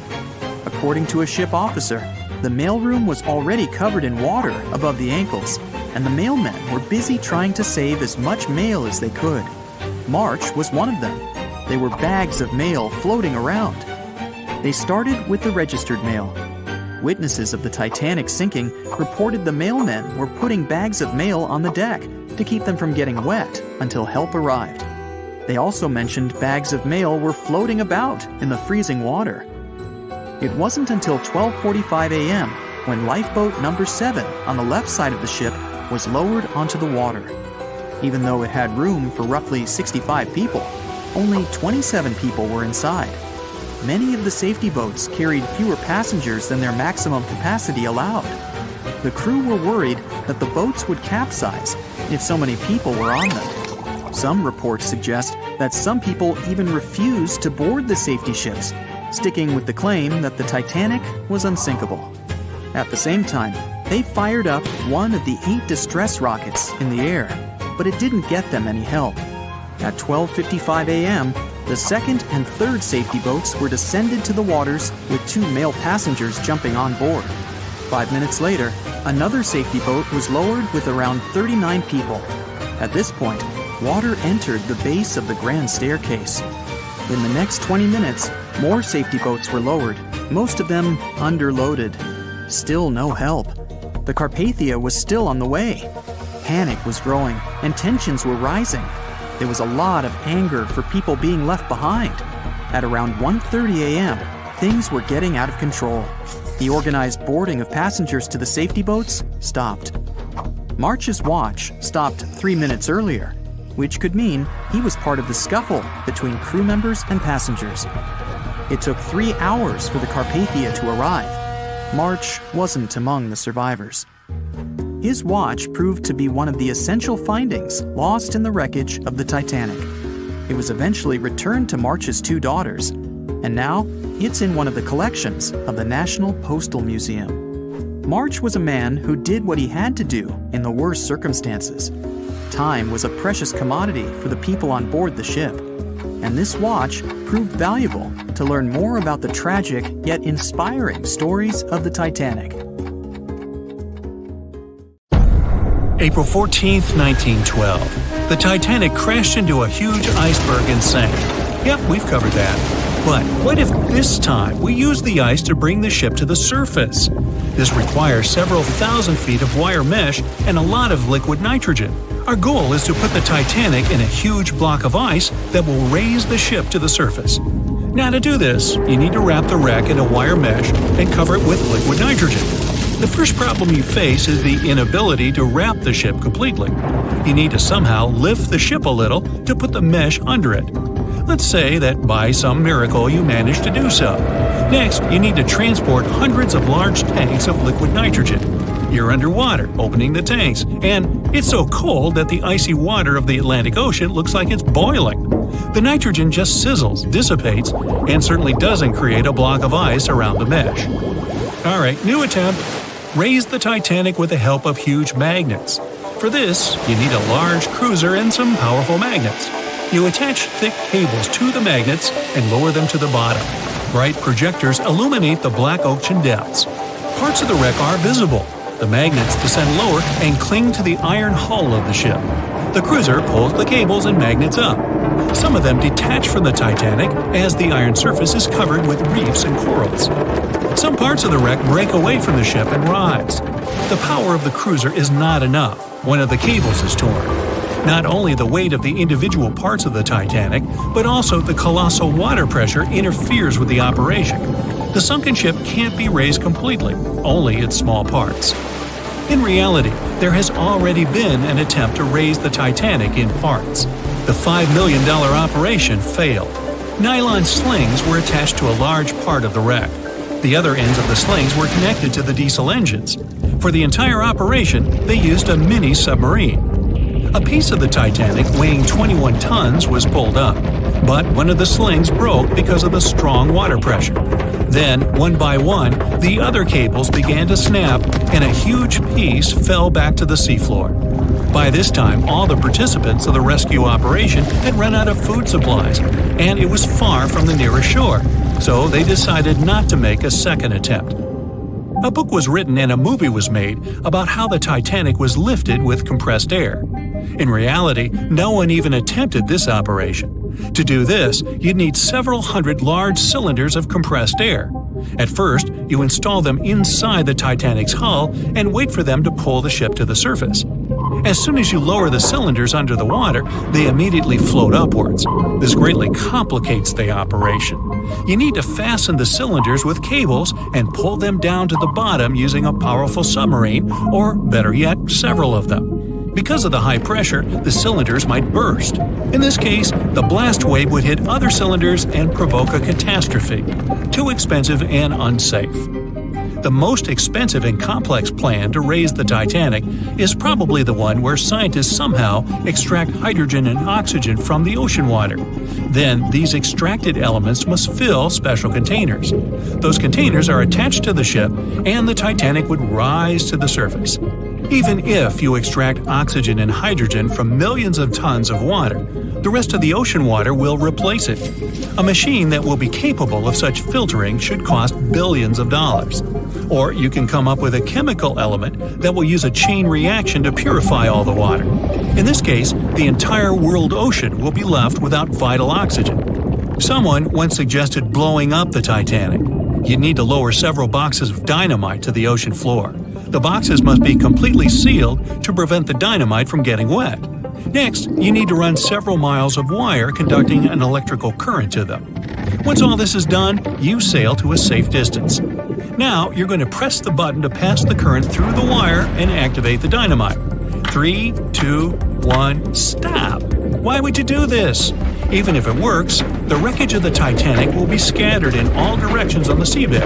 It will be impossible to lift the Titanic from the ocean. Imagine a huge hook that can fetch the Titanic and lift it from the bottom like a fish. This hook must be huge to pick up a sunken ship. Let's say you created it. Next, you're on a huge cruiser, sailing up to the crash site and lowering the hook down like an anchor. It falls right on the Titanic but doesn't cling to it. you need special equipment to attach a bus-sized hook to the Titanic. It would include a huge submarine with mechanical arms. To build such a device and make it work under enormous pressure is already next to impossible. But let's say you finally managed to hook the Titanic. It's then you realize the cruiser doesn't have enough power to lift the ship, weighing more than 50 tons, and the hook that adds about 10 tons more. To complete your task, you'll need a few more cruisers and a few extra $1 million. Once hot wax cools, it hardens and floats on the water surface. What if we deliver it to the ocean floor and pour it inside the Titanic? This may work, given that wax is not an expensive material. So you melt the wax, pour it into strong tanks, and pull them to the bottom with the help of a submarine. The tanks can withstand enormous pressure, and the submarine has enough power to lower the wax to such a depth. The containers are placed inside the Titanic. Through a remote control, you open the containers, but the wax doesn't pour out. The deeper you go, the colder the water gets. While you were delivering the containers to the ship, the wax was cooling down and getting solid inside. Several containers are pressed against the top of the ship, but it's not enough to lift the Titanic. Other containers simply float away to the surface. And even if the containers were thermostatic and kept hot inside all the time, once released, the wax would solidify in an instant. There would just be no time for it to spread and cover the Titanic from within, so it would just float up as well. Alright, you fill several large and sturdy bags with Vaseline. This substance acts just like wax in the cold. It gets solid and floats. You want to put bags all over the Titanic and just wait for the Vaseline to bring it up. You load the bags into the submarine and descend to the ocean floor. Some parts of the ship can't be reached because of the clinging corals. You decide to unload all the bags in one place, but as soon as you take Vaseline out of the submarine, the bags tear due to the strong pressure.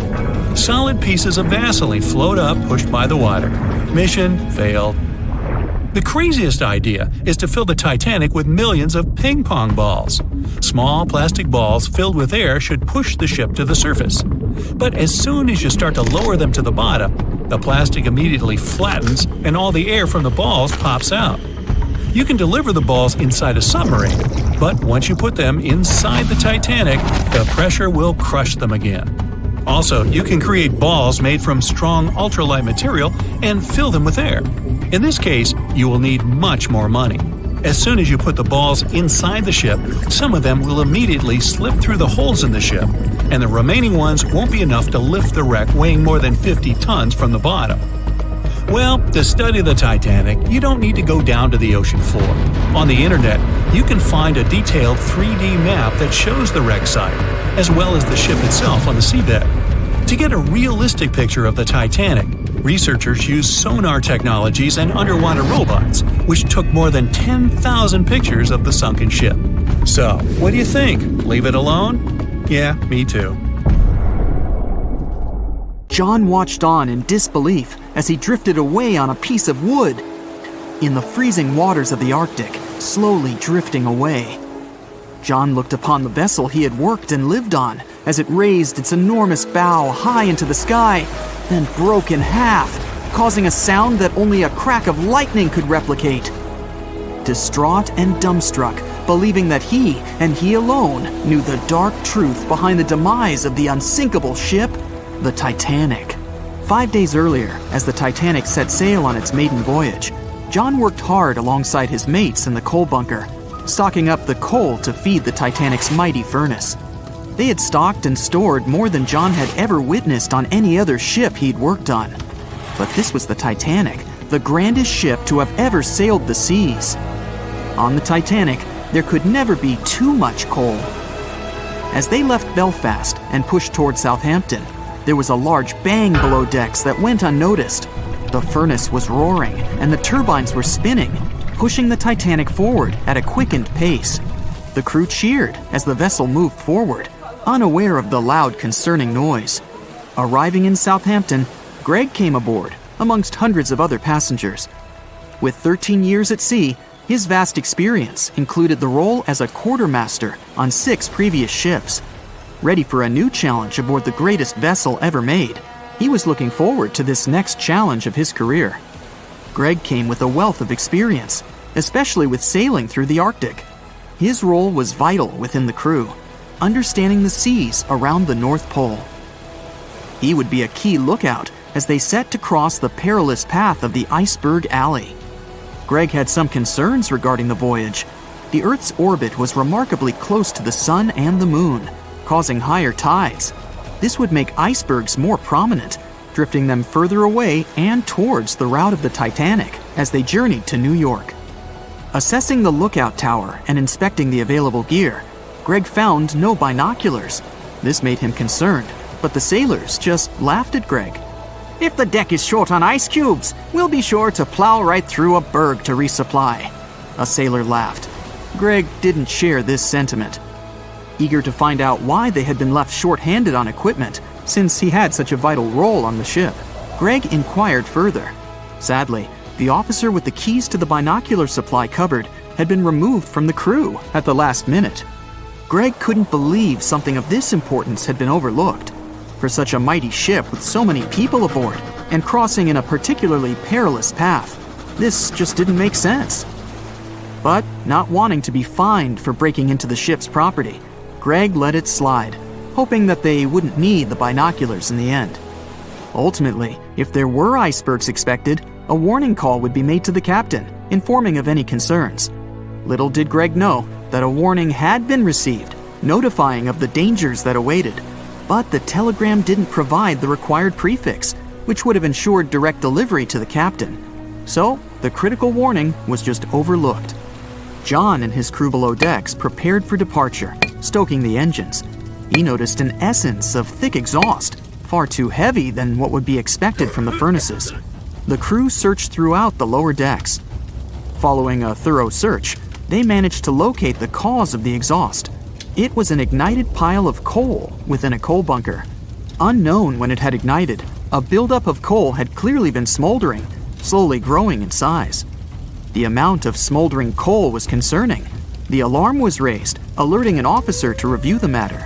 The officer assessed the damage and confirmed with the captain that it was deemed to be of little concern, as only minor damage had been caused. John was unsure of this assessment, as he knew that in confined spaces, surrounded by iron bulkheads, an oven-like environment arises that intensifies the heat with time. But the Titanic would power forward, making no sense to John as they had only just departed from Southampton. He was sure they would have turned back. John and his crew were ordered to shovel the already lit coal into the furnace and continue shoveling until all the smoldering contents would be contained. It was a possible but painstaking task that could take the entire journey. The continuous intake of coal would ensure the turbines would spin at a constant, accelerated pace, not what the Titanic was designed for.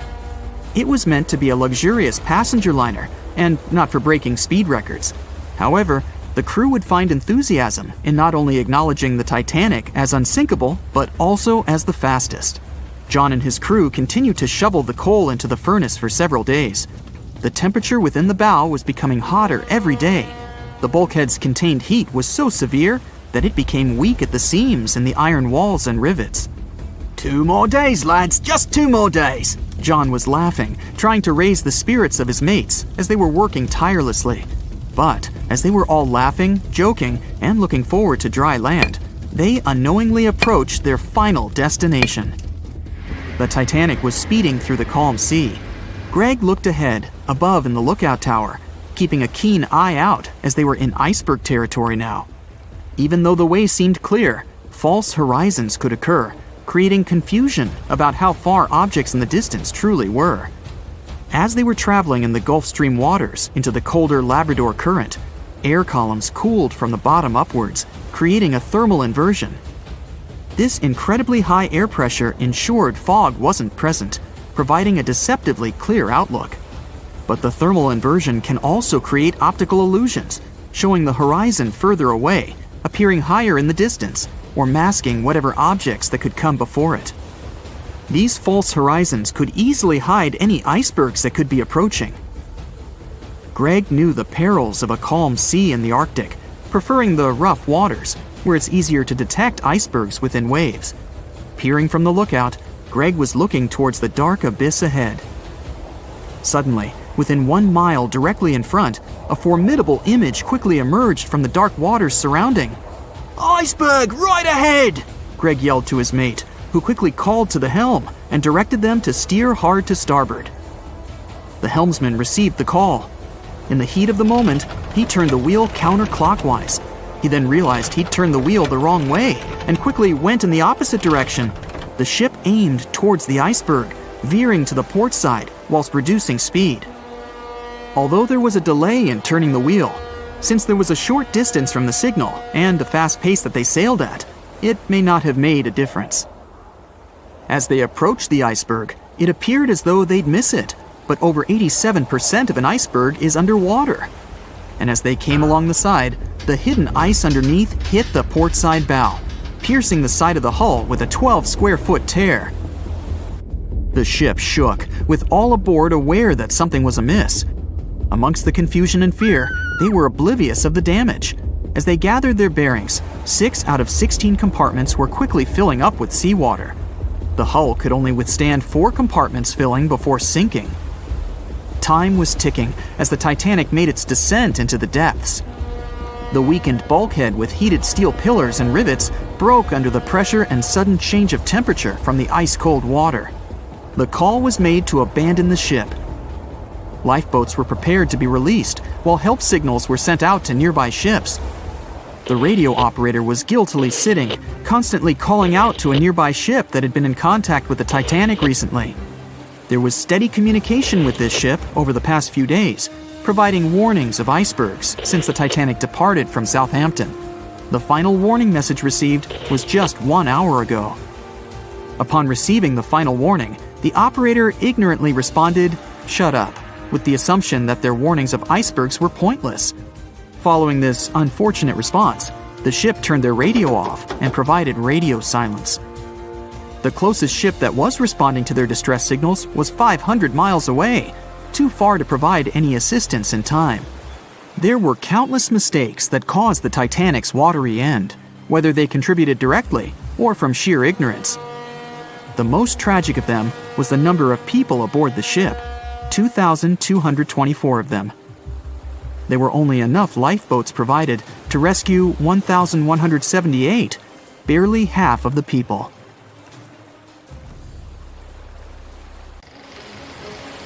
It was 11:39 at night when the Titanic's lookout shouted, "Iceberg, right ahead!" Swift action on the bridge to reduce speed and change the ship's course didn't help, and you already know how the story ends. Since then, we've regarded what happened to Titanic as a once-in-a-lifetime event. Is it, though? The Titanic sank in 1912. Forget about fancy GPSs or weather satellites. At the time, ships were responsible for warning each other about the location of icebergs, like a "hey man, trust me on this" situation. Then the Titanic disaster happened. To call it a disaster is an understatement, so specialists felt the need to form an organization to avoid this kind of accident happening again. That's why, a year later, they created the International Ice Patrol, or IIP for short. Up to this day, this group has been responsible for giving ships advanced warnings about ice threats. IIP improved their methods over the years, from ship reports and aircraft patrols to satellite images. Recently, they've also been using oceanographic buoys, floating devices providing real-time information about ocean conditions up to 164 feet below the surface to predict the potential drift of icebergs. Luckily, IIP is doing an excellent job in reducing ship iceberg collisions. But don't get too comfortable, because even the most advanced detection equipment can't entirely avoid an unfortunate situation. Between 1980 and 2005, there were 57 incidents involving vessels and icebergs. And the chilling truth is that today's ships are more likely to run into an iceberg than the Titanic was. Studies have shown that 1,038 icebergs crossed the area where the Titanic sank back in 1912. You might think that's a lot, but scientists say it's not really a big deal. I mean, yeah, it's on the higher side, but there have been 14 years with even more iceberg activity since then. Nowadays, the number of icebergs is going up due to the accelerated melting of Greenland's glaciers. And since more ships are heading into polar waters, the chances of ships bumping into icebergs are higher. But the real danger for captains is invisible enemies, called growlers and bergy bits. Growlers are these small icebergs that can be the size of a regular door. And bergy bits are also considered small, measuring around the size of a school bus. These icebergs might seem harmless, but they're actually tricky since they can be completely invisible to radars or satellites. Let's see what happens when a modern cruise ship as big as the Titanic hits one of these small icebergs. Meet the Norwegian Sun, a luxurious cruise ship like Titanic, as it has the capacity to accommodate 2,400 passengers and more than 900 crew members. On July 2022, this cruise ship was on its way to Hubbard Glacier in Alaska when it found itself in the middle of a dense fog. Suddenly, passengers felt an impact and were terrified as the ship experienced a severe jolt. The fog immediately cleared and they realized what had happened. The Norwegian Sun had collided with an iceberg of the growler type. But the outcome was entirely different from Titanic. Thankfully, there were no injuries, and both the passengers and staff reached the Alaskan docks safely. Expert divers checked the condition of the boat, and they discovered that the ship had suffered some damage after the collision, so the rest of the trip was canceled. Now don't stress about packing for your next trip across the Atlantic, because accidents like the one with the Norwegian Sun are really rare. I mean, it's common for ships to encounter ice, but what's unusual is for it to be a problem. Most modern cruise ships wouldn't get physically damaged by an iceberg, and there's a reason for that. You see, the steel used in the Titanic also played a significant role in the disaster. The unsinkable ship, after all, was not so impact-resistant. Back then, the Titanic's hull was constructed using around 2,000 steel plates, which are believed to have been produced in an open hearth furnace. As a result, the steel contained a high concentration of phosphorus, oxygen, and sulfur. High levels of these elements make steel brittle at low temperatures, causing it to fail upon impact.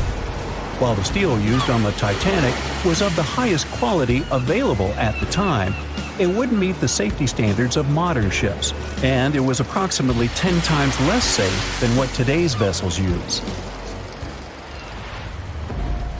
But the most significant difference between the design of the Titanic and a modern ship lies in how the hull is put together. You see, the Titanic was built using over 3 million rivets for its hull and upper deck structure. So, when it struck the iceberg, the rivets started a chain reaction, causing the entire section of the hull to collapse simultaneously, causing an uncontrollable flood of water. In contrast, modern ships use a method called submerged arc welding, which fuses the edges of metal pieces together, creating a strong and continuous bond. This is safer because if any part of the ship gets damaged, the tear doesn't spread, making things worse. The damage remains contained within that section. Okay, so small icebergs are becoming more common, and vessels have been adapted to deal with them. But there's still one more scenario to consider. What if a huge cruise ship hit an iceberg the size of a 5-story building? Imagine we've just created the world's largest cruise ship on the planet. Let's call it the Bright Seaside. Our floating resort is massive, 4 times the size of the Statue of Liberty. It's longer than the Titanic by 318 feet and carries about 3 times more passengers and crew. And just like the Titanic, our fictional ship can cruise at a top speed of around 23 knots. Now, picture this scenario. The Bright Seaside is cruising at full speed in freezing waters. It's the middle of the night, and the captain doesn't realize that all the iceberg detecting equipment on board isn't functioning. It stopped working 3 days ago. It's very foggy out there, and the lookout also fails to spot a 45-foot tall iceberg. If that whole situation played out, and the ship smacked into the iceberg head-on, well, it could potentially lead to a sinking. But you can see how unlikely that is, right? That's why experts are quite confident in saying that ice isn't likely to sink modern cruise ships. It's also worth mentioning that safety measures have improved a lot since Titanic. A modern large vessel can take days to sink, which provides enough time to keep everyone safe. Crews are definitely better prepared to handle evacuation procedures, and passengers should also go through safety training before cruising. I know, it is annoying to do that when all you want to do is drink a lemonade or some other beverage by the pool. But, all these safety tips are what saved the MS Explorer from becoming a modern Titanic. You see, back in 2007, all 154 people on board this Antarctic cruise ship managed to get into lifeboats after the ship hit an iceberg. Now imagine their panic as they waited for help for 4 hours. The crew did an excellent job in keeping everybody safe, no doubt. But a report that came out 2 years later said that the MS Explorer accident had happened because of the inexperience of the captain, who had pushed the ship too fast into a wall of ice in the freezing waters of Antarctica.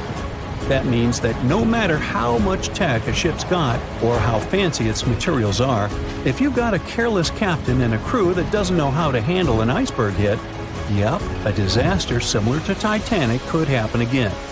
But hey, you shouldn't stress over it. Trust the professionals and keep in mind the odds. In the last 30 years, the MS Explorer was the only cruise ship that sank thanks to an iceberg, and everyone survived. So kick back and enjoy your sea vacation. It was September 12, 1990. In those times, way before instant messaging and Zoom calls, a little girl was looking for pen pals. Zoe was aboard a ship from England to Belgium on vacation with her parents.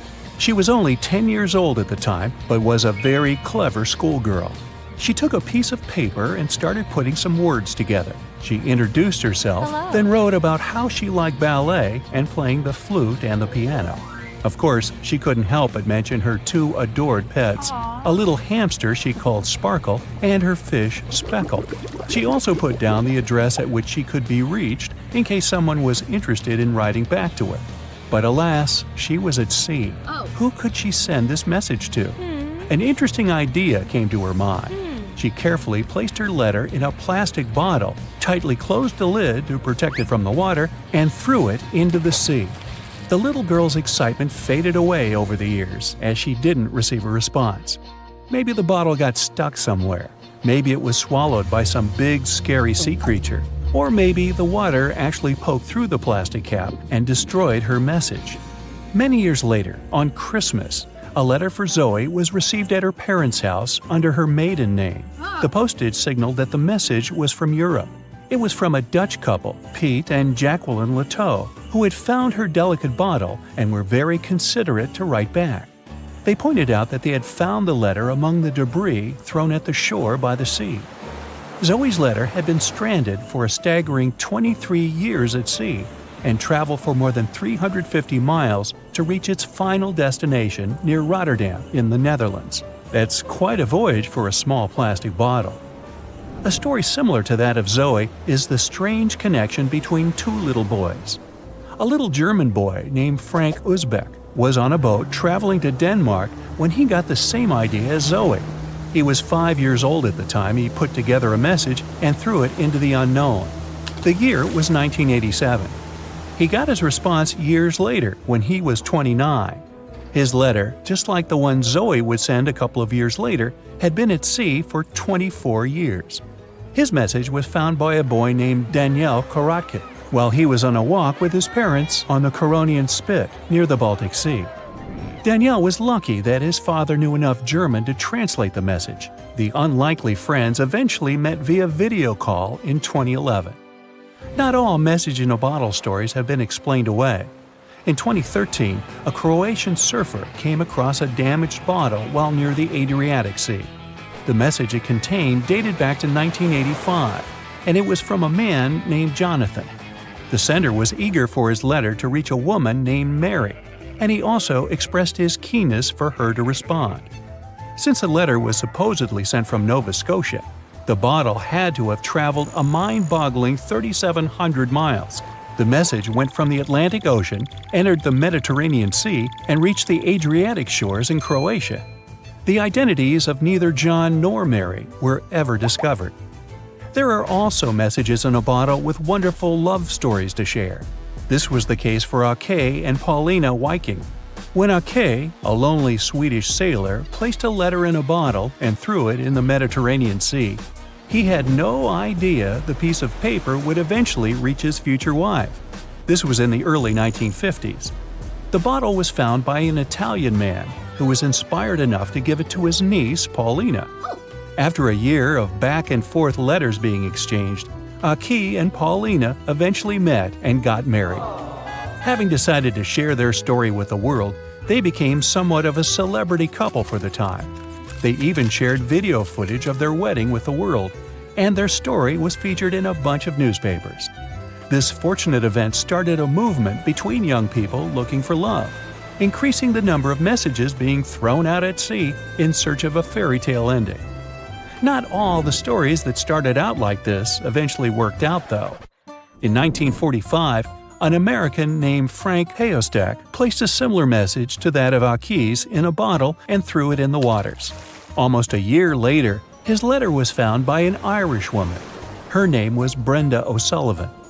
Their years of correspondence soon caught the attention of the media at the time, but their friendship never flourished because of the added pressure. They eventually met in person when Frank traveled to Ireland, but he didn't stay for long, and they eventually got out of touch with each other. After Titanic met its strange ending, many bottles containing secret messages started to surface.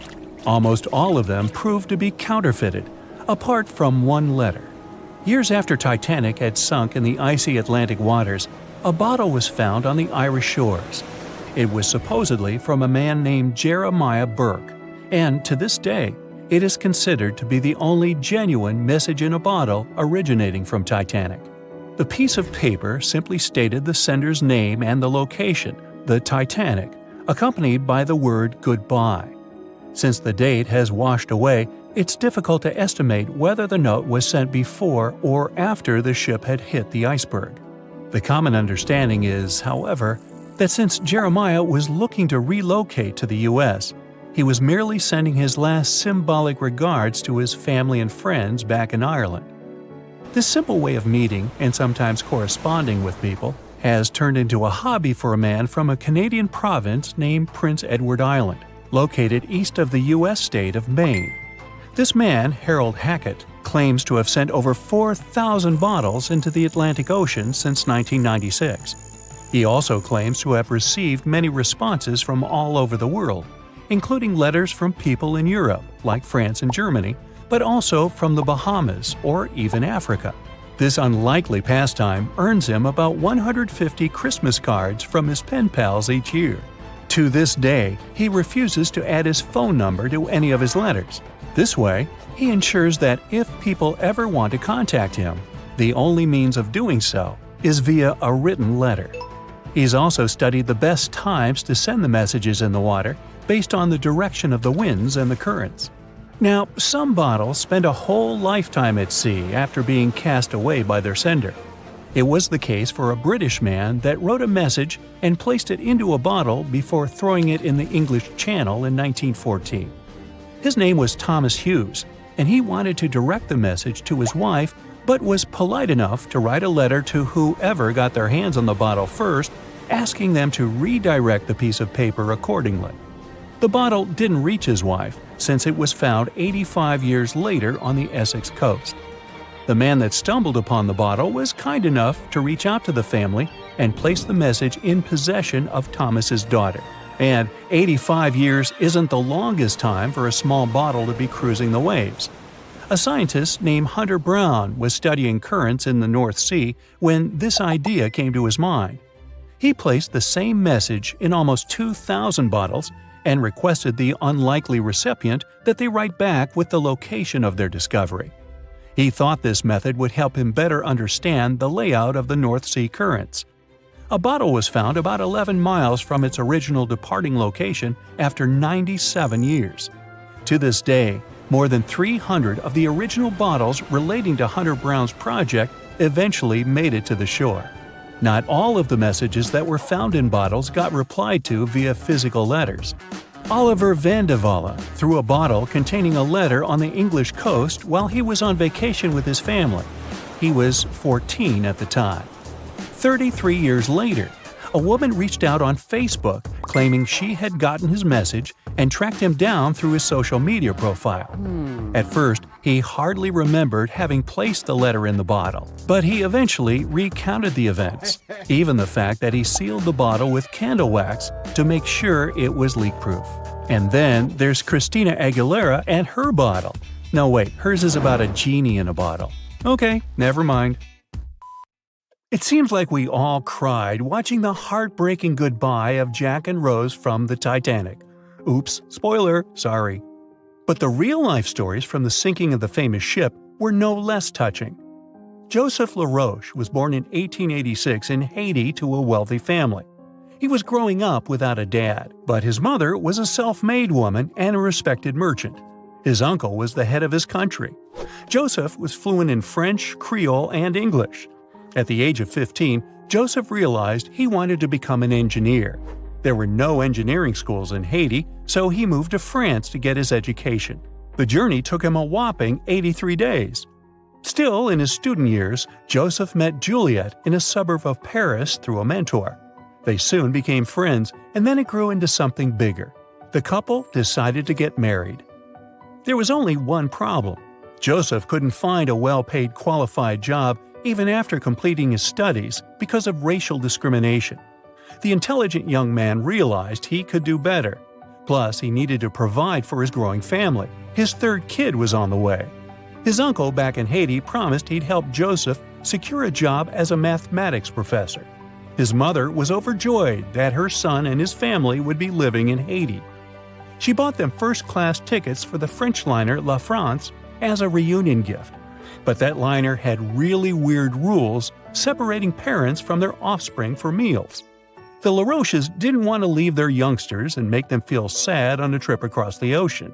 So they decided to trade their first-class tickets for La France for second-class tickets for RMS Titanic's maiden voyage. The Titanic was all the hype, and it didn't separate families, so it looked like a great deal. They planned to change for another ship in New York that would take them straight to their final destination in Haiti. The family boarded the Titanic on April 10, 1912, at Cherbourg. They had 3 days to enjoy the luxurious staterooms, a dining salon, a library, and 3 outdoor promenade decks available to second-class passengers. Juliet sent a letter to her father from Titanic's final stop in Queenston, Ireland. She told him they were more than happy with the accommodation. They had 2 bunks in their cabin and a couch that converted into a bed for their youngest family members. The family made friends with some nice co-passengers with whom they had traveled together from Paris. She thought they had been the only other French people on board, so they sat together for meals. Juliet mentioned they had all spent time together on the deck of the liner. She also wrote the people on board were friendly, although some sources say the family had gone through quite a lot of mean stares, gossip, and remarks. On the night of April 14th, their exciting journey came to an abrupt end. Even though Titanic's wireless operators had received warnings about drifting ice from nearby ships, the liner continued to plow ahead at full throttle. It was around 11:40 p.m. when Titanic's hull collided with the iceberg around 370 miles off the coast of Newfoundland. The practically unsinkable ship was severely under-equipped with lifeboats, enough for only about half of its 2,200 passengers. The nearest rescue ship, the Carpathia, was too far away to help. A steward woke up the LaRoche family and took them to the lifeboats, as Juliet remembered later. She couldn't speak any English, so everything that was going on seemed even scarier to her. A little after midnight, the crew received the order to give priority to women and children when boarding the lifeboats. Juliet later remembered a terrible panic had begun, as people had been pushing each other to get to the desired seat. At some point, she felt they had pulled away her older daughter and thrown her into the abyss. A moment later, she had joined her Simone in the same emptiness. So, pregnant Juliet and her 2 daughters got spots in Lifeboat 14. But they had to say goodbye to Joseph as the boat was being lowered into the sea. He wrapped his coat around Juliet, saying she'd need it, and promised to get in another lifeboat and see her and the little ones again in New York. The 25-year-old Joseph LaRoche didn't manage to stay true to his word. In a couple of hours, Titanic sank underwater, taking the lives of almost 1,500 people. Joseph was one of them.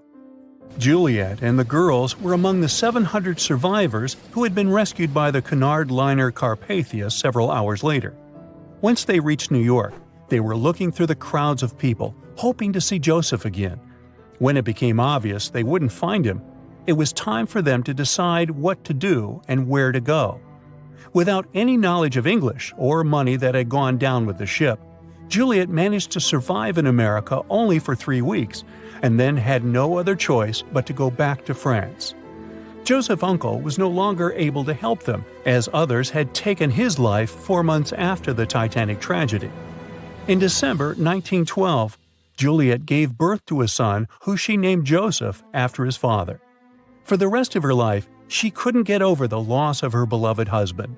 That's why she didn't like to speak about what had happened on Titanic and told her children not to mention it. In 1995, a member of the Titanic Historical Society interviewed Louise, who was the last remaining LaRoche child and the last French survivor of the sinking. And that's when the world first heard about this heartbreaking story. It inspired some plays and articles, but it never got the same attention as the story of other passengers. You probably remember the elderly couple going down together in their bed on the Titanic. It was inspired by Isidor and Ida Strauss. They were both born in Germany and emigrated to the United States as kids. They met in New York and got married 5 years later.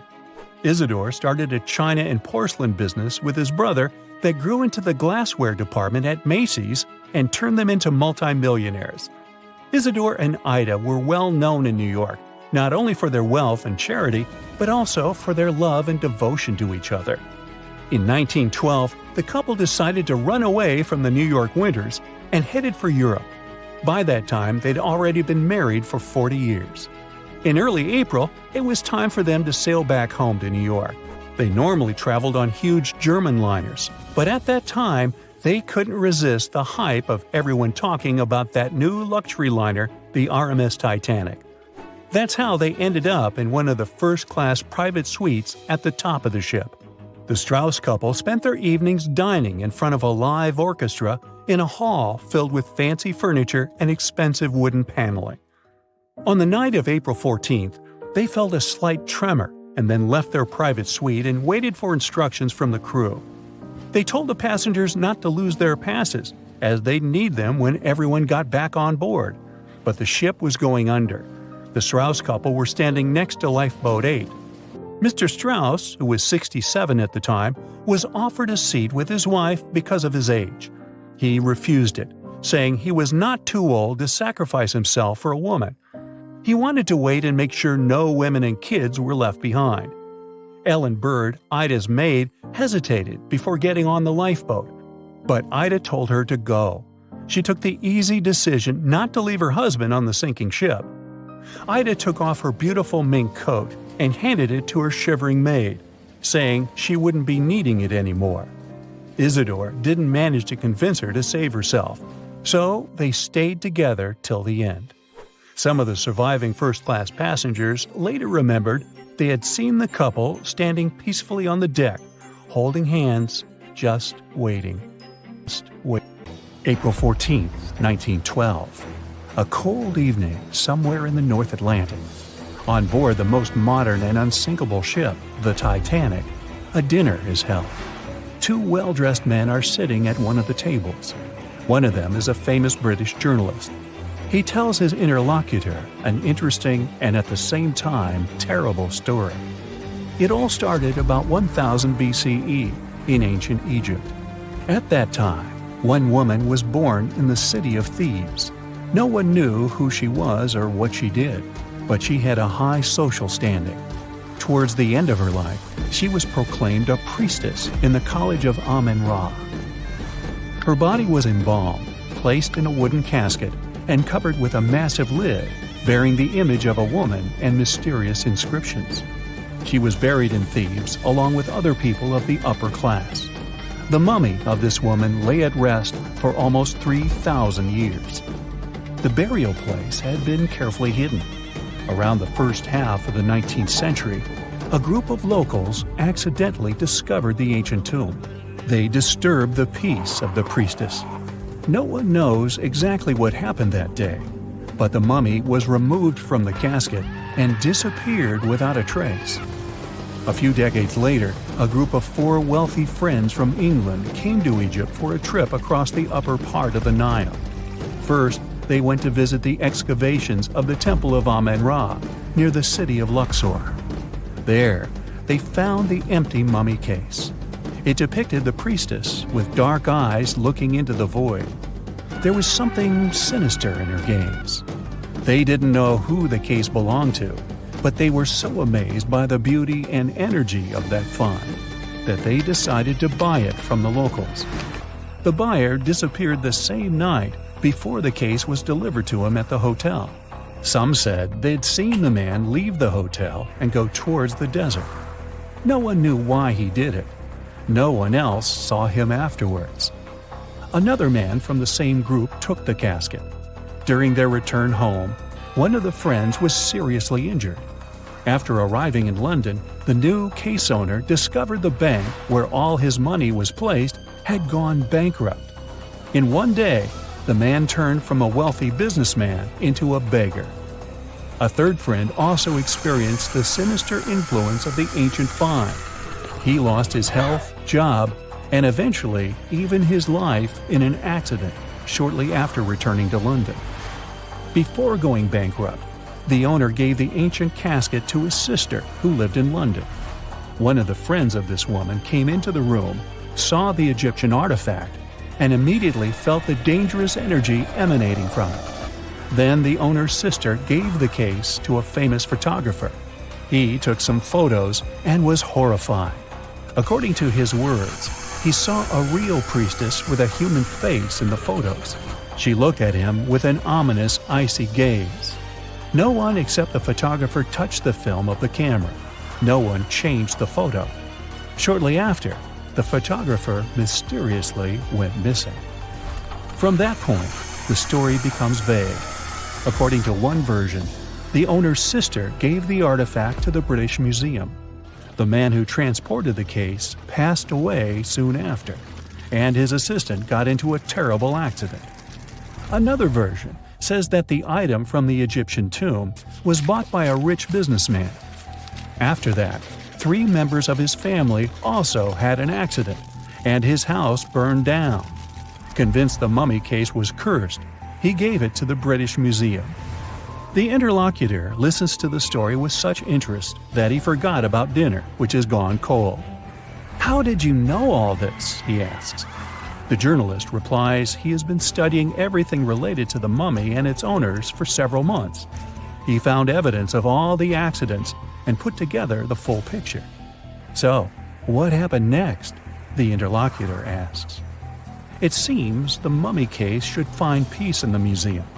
The priestess was surrounded by other kings and queens from different times. However, there was no peace. Scientists and ancient languages experts tried to decipher the symbols on the case. They found out that most of the inscriptions meant curses and misfortunes addressed to those who'd dare to disturb the peace of the priestess. Every night, the guards and museum staff heard the knocking coming from the mummy case. The knocking was accompanied by crying and screaming. Also, someone scattered other exhibits all over the hall every night. Everyone soon came to believe that the priestess's spirit continued to use magic forces. Then, one private collector became interested in the case. He bought it from the museum, not for his collection, but to try to expel the spirit of the mummy from the artifact. It's not known in what ways he tried to do this, but he failed. Then, he managed to sell the mummy case to a rich American archaeologist. That guy decided to move the mummy to New York. And what? What happened next? The interlocutor asks with interest. That's it. End of story, the journalist answers. What do you mean? What happened to the mummy? Where is it now? The journalist looks at the interlocutor with some excitement. She's here. She's on the Titanic, he says. The interlocutor looks scared and confused. but the journalist confirms the sarcophagus is here. He doesn't doubt it because he saw it with his own eyes. After dinner, they go to their cabins. The journalist lies down but can't help thinking about the mummy. He tries to convince himself that everything he has found out about the priestess is a myth. There is no curse. The moment he finally falls asleep, he feels a slight push. A few minutes later, a crew member knocks on his cabin door. He informs that all passengers must go to the upper deck because something has happened to the ship. The journalist goes out into the fresh air and sees a huge crowd of people. There's no panic yet. Someone says that something has happened to the engine. Others say it's just a precaution. The journalist immediately understands everything. The ship is sinking. The priestess did it. In less than an hour, the Titanic completely went underwater. One legend says the priestess influenced the captain of the ship. The crew members didn't dare to put such a valuable cargo in the hold. Therefore, they placed the box with the artifact near the captain's bridge. On that fateful night, the captain decided to look at the casket with his own eyes. After that, his behavior became weird. They said the spirit clouded his mind. When the ship entered the territory filled with icebergs, he refused to slow down, despite the requests of the crew. The sarcophagus may still lie at the bottom of the Atlantic Ocean even now, with the priestess finally having found her peace. Okay, this story is nothing more than a legend. There's no record or evidence that the Titanic was carrying any kind of mummy or sarcophagus. The legend appeared a couple of years after the disaster. At that time, there were many theories about what happened to the Titanic. The ship sank because of secret agencies. ETs attacked the Titanic. The Titanic was sunk specifically to get money for the insurance company. Such crazy theories were very popular among audiences. One of these theories was developed by a well-known newspaper. Journalists published an article about the cursed mummy on board the Titanic. The rest picked up the legend and it became popular. One of the reasons why people believe in such things is hidden in human psychology. Any fake legend tells something secret, things that people don't or shouldn't know about. When a person reads this, they feel special because now they know a terrible secret. This sense of self-importance is the reason for the popularity of conspiracy theories. Well, it is also important to note that all these theories are really interesting. By the way, the mummy from this story actually exists, and it's in the British Museum. More precisely, there's only a wooden lid from the sarcophagus with the image of a woman. It's still unknown who it belonged to. The identity of the last owner is also unknown. It's only known the exhibit was transferred to the museum at the end of the 19th century. There, she was called the Unlucky Mummy. The museum staff reports that it doesn't bring any misfortunes. The screams and knocking from the lid are just a myth. You can come and see the exhibit yourself with your own eyes, if you dare, of course. On the night of April 14th to 15th, 1912, the most modern and unsinkable ship collided with an iceberg and sunk. And it was incredibly scary. Just imagine a huge cruise ship, several times the size of the Statue of Liberty, crashing into a massive chunk of ice and sinking. It's dark and cold. All you can hear is the rumbling and grinding of breaking metal and wood. All that surrounds you is the icy waters of the endless Atlantic Ocean. There's almost no connection with the outside world. There are no phones or internet. Nobody else on the whole planet knows that the ship is sinking. It's a real nightmare. But the most shocking thing is that the people who were on the Titanic that day didn't panic. They were calm, maybe a little worried, but there was no fear on their faces. To understand why they weren't afraid during one of the biggest disasters of the 20th century, you need to see what was going on through their eyes. So, you're a passenger on the infamous ocean liner. Your cabin is located on one of the top decks of the ship. You've just had a great time with your friends at dinner. Now musicians are playing a beautiful melody. Waiters are serving dessert. You go out onto the deck and enjoy the tranquility of the mighty ocean. At this moment, you feel an incredible sense of security and comfort. You're proud that you're one of the first people in the world to travel on the most high-tech ship on the planet. You go to bed in your cabin and wake up because a crew member gently knocks on your door and asks you to go to the deck. There's some kind of issue, but there's no reason to panic. No problem. You'll be happy to go out and take a look at the night sky. The moment when the ship collided with the iceberg felt like nothing more than a slight push, and some passengers didn't even hear it. They realized that something was wrong only when stewards knocked on their doors and asked them to go outside. You're on the deck. There are already a lot of people here. Everyone is more or less calm. Passengers are talking about what might have happened. Listening to the conversations around you, you figure out that the ship is supposedly sinking. The idea seems like nonsense to you, but even if it is true, all passengers will be evacuated in lifeboats anyway. At that time, people didn't know there were half as many rescue boats as needed. Passengers were sure that everyone would be saved. Evacuation begins. Women and children go first. No one panics or tries to get into a boat before it's their turn. All men behave gentlemanly and help crew members to evacuate women. One passenger wants to get into the boat with his wife, but it's not because he's afraid to stay on the Titanic. He's just worried. It seems to him that it's less safe in the boat than on the giant liner. He doesn't want to leave his wife alone, but the crew members explain the situation to him, and the man retreats without any resistance. They begin to launch flares into the air. No one pays any attention to this. Everyone thinks this is a standard procedure for a ship breakdown. If there had been many experienced travelers on board, they would have understood the flares were fired because the ship was in distress. Perhaps then, people would have started panicking, but most of the passengers simply didn't notice it. The boats are lowered one by one. People are watching the evacuation, patiently waiting for their turn. There is no pushing or crowding. Nobody is screaming. The actions of the crew help the passengers to remain calm. They deliberately downplay the severity of the situation to prevent panic.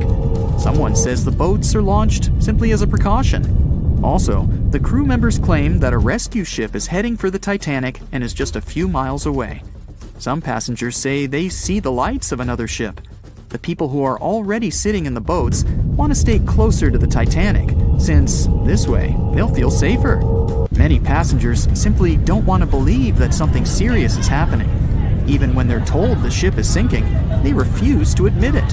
How is it possible that the unsinkable ship can sink? But this is how the human mind works.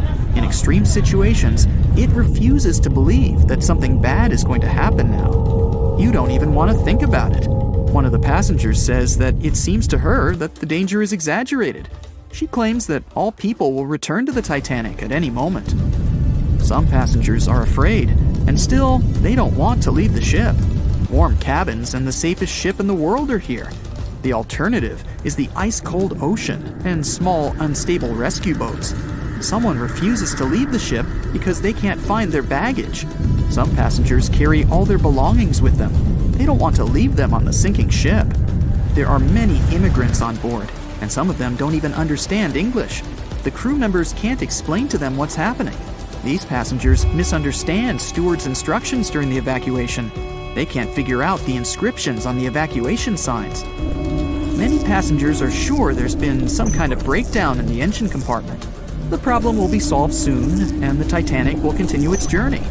People only start to realize that the ship is going down when it begins tilting forward, and its rear part starts rising above the water. That's when those around you start panicking. Some jump into the water, others climb into the lifeboats without waiting in line. But in general, there's no chaos and hysteria. And this is despite the fact that there are about 1,500 people on the ship. Scientists claim that some of them never even left their cabins. Those people refused to leave their stuff behind and didn't believe that something serious had happened. During the evacuation, the orchestra is playing. This helps people to keep their cool. They hear music, and it seems to them that everything will be fine. The music keeps playing on the Titanic almost until the very end. At about 2:05 a.m., the crew lowers the last boat with passengers. 15 minutes later, the ship goes underwater. Even after the tragedy, the surviving passengers can't really understand what's happened to them. They remember boarding the boats and moving away from the huge vessel. and they won't forget seeing it go under the water. But even after a while, they still can't realize what a terrible catastrophe they've just experienced. Sometime later, people began to write books about those fateful events. They made documentaries and feature films. The news about the Titanic was in every newspaper. It spread all over the world. In any description of that day, the tragedy looks like a terrible disaster. But those who were there admit they didn't feel all-consuming dread. They just couldn't believe what was happening that day. The tragedy of the Titanic might seem more terrible for people who heard about it than for people who experienced it. Many people around the world refused to go on board large ocean liners after the catastrophe. They were afraid of what could happen to them. At the same time, a lot of passengers who survived on the Titanic continued to travel by other ships. There was a woman who survived 3 shipwrecks, including the Titanic, and she still continued traveling. And what if people tried to raise the Titanic from the sea floor? This happened many years after the shipwreck. Then, the $5 million operation failed. Nylon slings were attached to a large part of the sunken ship. The other ends of the slings were connected to diesel engines. For the entire operation, a mini-submarine was used. A piece of the Titanic, weighing 21 tons, was being pulled up when one of the slings tore. And then, one by one, the other cables began to snap too. The huge piece of the ship fell back to the seafloor. By that time, the participants of the rescue operation had run out of food supplies. And since the nearest shore was quite far away, they decided not to give it another try. The cause of the Titanic crash was an iceberg, or so we've always been told. But new research has come to light that debunks this theory. On April 15, 1915, Titanic, the biggest ship of its time, completely disappeared under the ice-cold surface of the Atlantic Ocean.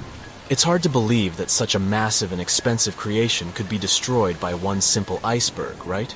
Well, recent findings suggest that the real cause of the disaster was a fire, not an iceberg. For over 3 decades, journalist Sinan Maloney has dedicated himself to studying the sinking of the Titanic.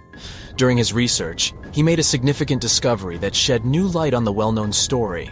Maloney discovered a massive black spot on the hull of the Titanic, which measured an impressive 30 feet in length. He found it thanks to an unpublished album of photographs that showcased the construction and preparation of the ill-fated ship's first and final journey. Can you believe that most probably the fire on the Titanic had been burning at extreme temperatures for 3 whole weeks before anyone noticed it? Crazy, right? Apparently the high temperature corrupted the metal, making it 75% weaker. That's why the iceberg was able to make a hole in the ship. If not for the fire, the Titanic might have survived the crash because the iceberg apparently hit the exact spot we are talking about. And this is only one link in the chain of incredible coincidences that brought the Titanic down. The people in charge of the Titanic knew about the fire and knew the ship shouldn't have set sail. But they didn't want to go bankrupt and cancel the trip, especially since there was a coal shortage due to miners being on strike. The trip was already sold out, and there were no alternatives. Other ships canceled their trips due to low demand. Everyone wanted to board the Titanic, so the management bought up all the coal they could find, even from other ships, and set off. It was all about making money. To hide the truth, they turned the ship's hull so that the marks weren't visible from the dock and faced the sea. This way, the passengers wouldn't see them. Here's another sad twist in the Titanic's story. Back then, there weren't any sonar systems to detect danger, so specially trained people had to watch out for threats using binoculars. But the binoculars on the Titanic were locked away in a special compartment, and the only person with the key, Second Officer David Blair, was replaced last minute before the ship took off. He forgot to hand the key over to his replacement. This mistake wasn't discovered until 3 days later when the ship was already at sea. If they had the binoculars, they might have seen the iceberg in time and avoided the crash. But even if they had the binoculars, they might not have been able to avoid the crash because the Titanic was going faster than it was supposed to. They were behind schedule and didn't want to ruin the ship's reputation, so they were going way beyond the speed limits the ship's construction could sustain. One of the biggest mistakes made on the Titanic was the decision to not include enough lifeboats. Even though the ship needed around 60 of them to contain all the passengers, it was only equipped with 20. The designer, Alexander Carlisle, had initially planned for 48 lifeboats, but this number was reduced for aesthetic purposes. Apparently, having too many lifeboats would have made the deck look too cluttered. These 20 boats were only able to hold a third of the passengers on board, which was not nearly enough to save everyone in the event of an emergency. What's even more shocking is that this number of lifeboats was technically legal at the time. Regulations for lifeboats were based on the tonnage of the ship, not the number of passengers. This means that even though the Titanic was carrying thousands of people, it still met the legal requirements for lifeboat capacity. Another serious mistake made by the crew was the decision to cancel the lifeboat drill scheduled for the day of the disaster. Lifeboat drills were standard practice on ocean liners at the time, but for no apparent reason, Captain Edward John Smith chose to cancel it. This meant that passengers were not prepared for an emergency, and the crew was not adequately trained to handle the situation. When the ship hit the iceberg, chaos ensued, and it took over half an hour to launch the lifeboats instead of the usual 10 minutes. Some folks put the blame on Captain Smith for the fact that the first set of lifeboats left partially empty. The very first lifeboat, which had seats for 65 people, only carried 27 passengers. There is an objective reason for this. At the beginning, people were reluctant to abandon the ship and didn't understand the gravity of their situation. In 2012, researchers uncovered that Captain Smith failed his initial navigation exam. Although he eventually passed, some people wonder if this could have played a role in the disaster. During the Titanic's final moments, the crew attempted to send out distress signals to nearby ships, including the Californian. However, the Californian failed to respond to the flares shot into the sky, and the captain ultimately lost his job as a result of this negligence. However, recent research has exonerated the captain and proved his innocence. It turns out that light refraction, caused by layers of cold air below warmer air, created mirages that distorted the signals from the Titanic. This phenomenon had been observed by other ships sailing in the area and is now believed to be the reason why the lookouts on the Titanic missed the iceberg completely. Historian Tim Malton supports this theory and has further contributed to our understanding of this event. It's unfortunate that the captain of the Californian lost his job due to circumstances beyond his control, but it's better late than never that his reputation is cleared. Whatever the reason for Titanic's crash was, it still keeps the minds of scientists busy to this day. But let's see what the buzz was all about. What made the Titanic so famous and unique? The Titanic was massive, standing at 175 feet tall and nearly 900 feet long. The ship was so enormous that even the officers took over 2 weeks to memorize all the decks and passageways. You could be walking miles along its corridors. The construction cost of the ship was a whopping $7,500,000, which would be equivalent to about $166 million in the mid-2010 ES, due to inflation. Interestingly, the production cost of the Titanic movie in 1997 was even higher at $200 million. Building the Titanic was no small feat, and it required a labor force of 3,000 men who worked 6 days a week for 26 months. The job was difficult and dangerous, and workers had to complete tasks at the height of a 20-story building without safety ropes. Nevertheless, they were paid a competitive wage of £2 a week, which was considered good pay at the time. The inside of the Titanic was inspired by the luxurious Ritz Hotel in London. The most impressive feature of the ship's interior was the grand staircase, which extended through 7 of the ship's 10 decks. The staircase was adorned with ornate paintings, bronze cherubs, and oak paneling. The first-class passengers had access to an impressive array of facilities, including a heated swimming pool, Turkish bath, gym, squash court, beauty salon, and even a stylist to help them prepare for dinner. First-class passengers on the Titanic were pampered to an extraordinary extent.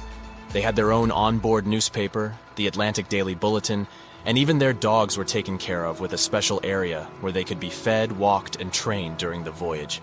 The first-class meals were a grand affair, with 13 courses and a different wine for each course. These dinners could last up to 5 hours, and they were certainly something to look forward to. With such opulence and luxury on board, it's not surprising that so many people were eager to take the first trip on the Titanic.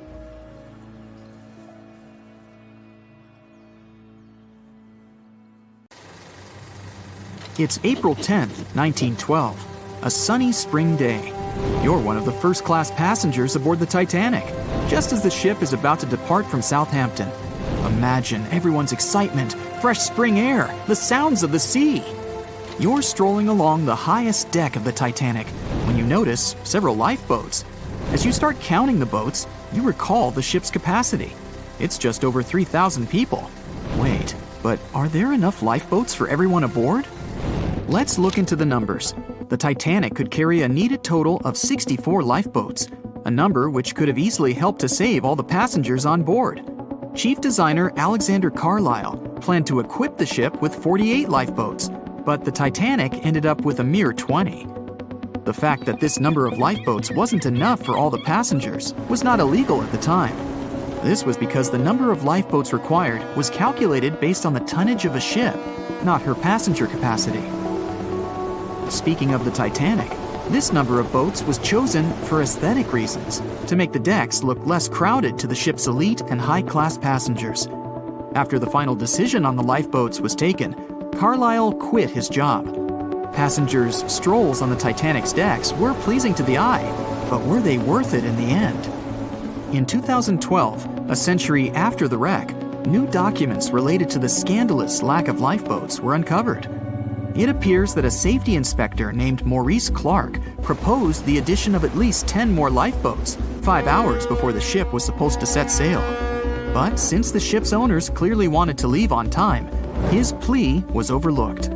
He was also warned that unless he kept this secret, he would be fired. In retrospect, had the owners followed his advice, an estimated 700 more people might have survived that night. The 20 lifeboats you counted, those that actually made it on board, could have carried only a third of the passengers, even at their full capacity. But tragically, some of them were launched with as few as 12 people when they could have easily saved up to 65 people each. To add to the disaster, the Titanic's crew members were not properly trained on using the lifeboat launching equipment. That's why the boats were launched slowly, improperly, and sometimes without the right supervision. Out of the 20 lifeboats, only 18 were set afloat correctly. Also, passengers were not informed about safety measures. A lifeboat drill should have taken place on the 14th of April, but the captain eventually canceled the event. One of the many myths surrounding the Titanic and its catastrophic ending is also related to the lack of the necessary number of lifeboats. There was no maritime law at the time that said women and children should get into lifeboats first, but it was a universally accepted custom in such types of situations as a shipwreck. Shortly after the Titanic had sunk in the icy Atlantic waters, rumors started to spread. It was said that some desperate men had resorted to dressing up as women in those final moments before midnight on April 14, 1912. They wanted to get a spot on the lifeboats and have a chance to save their lives. At the same time, there's little to no evidence that any of the male passengers of the Titanic had actually done this. In any case, what happened to those 20 lifeboats that were on board the Titanic after the ship hit the iceberg? What we do know is that all these boats were launched between 12:40 a.m. and 2:15 a.m. with a total of 718 people on board. By the time they were rescued by the RMS Carpathia at about 4 a.m. the same day, only 705 people had remained alive. It took the crew of the RMS Carpathia more than 4 hours and 30 minutes to pick up all the passengers and 13 of the lifeboats. This was as many as the rescue ship was allowed to carry. The rest of the now empty lifeboats were left adrift at sea. Those salvaged were later given back to the White Star Line, the British shipping company which operated the Titanic. Strangely, after being returned, they appeared to have vanished from official records. The last image ever taken of the 13 surviving lifeboats was of them getting unloaded in the New York harbor. Sadly, and ironically, that's where the Titanic was supposed to be on April 18, 1912. The lifeboats were then rid of their Titanic nameplates or any other markings that could have linked them to the ship. Some sources claim that the boats were eventually destroyed. But was this actually the truth? The fate of one particular lifeboat has been the source of much debate. Collapsible Boat A, the last one to leave the ship, was retrieved by the RMS Oceanic a month after the crash.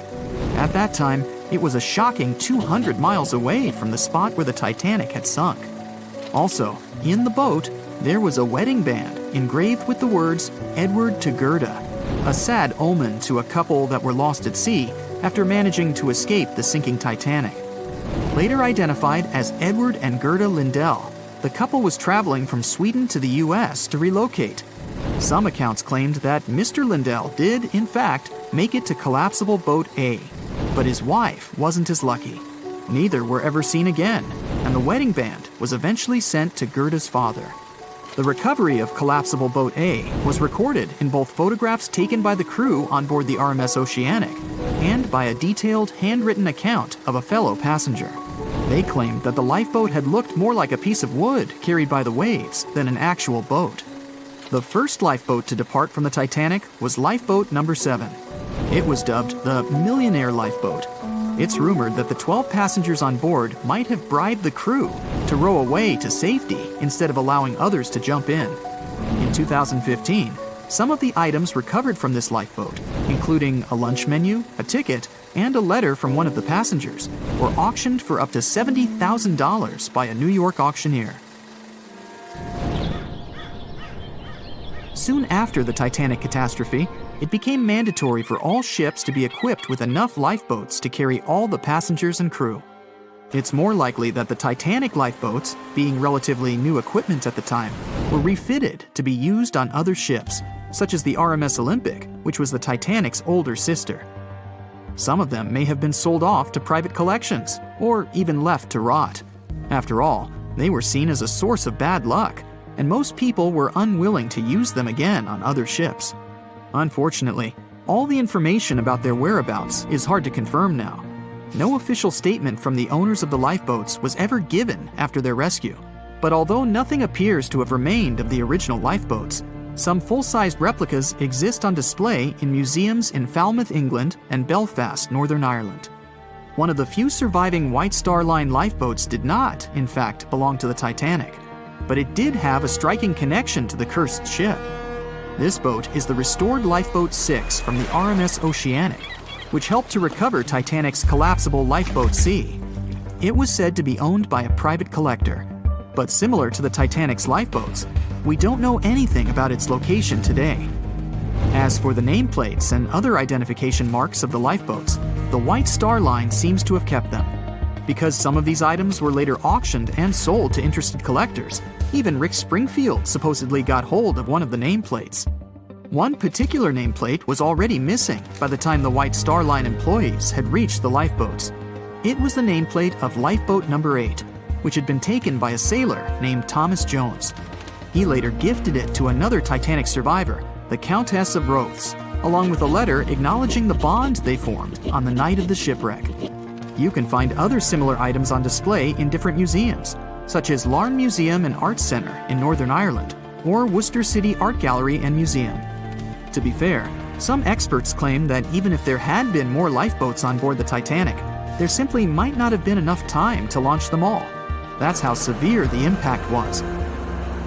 Many researchers say that everything was happening so rapidly after the ship had hit the iceberg that it's astonishing that so many passengers managed to survive.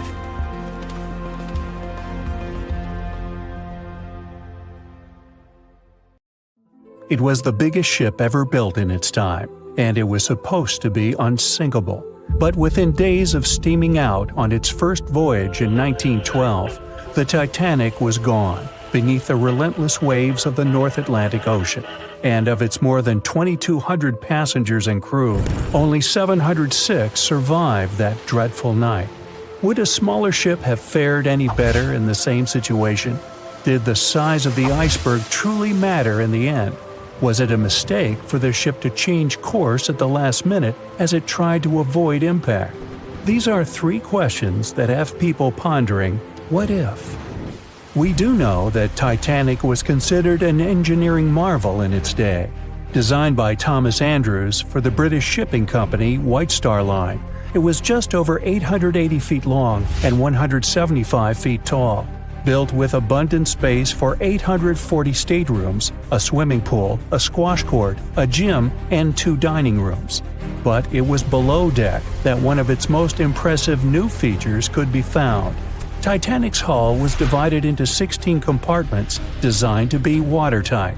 Up to 4 of these compartments could take on water in the event of a breach, with the remaining 12 helping to keep the damaged ship afloat.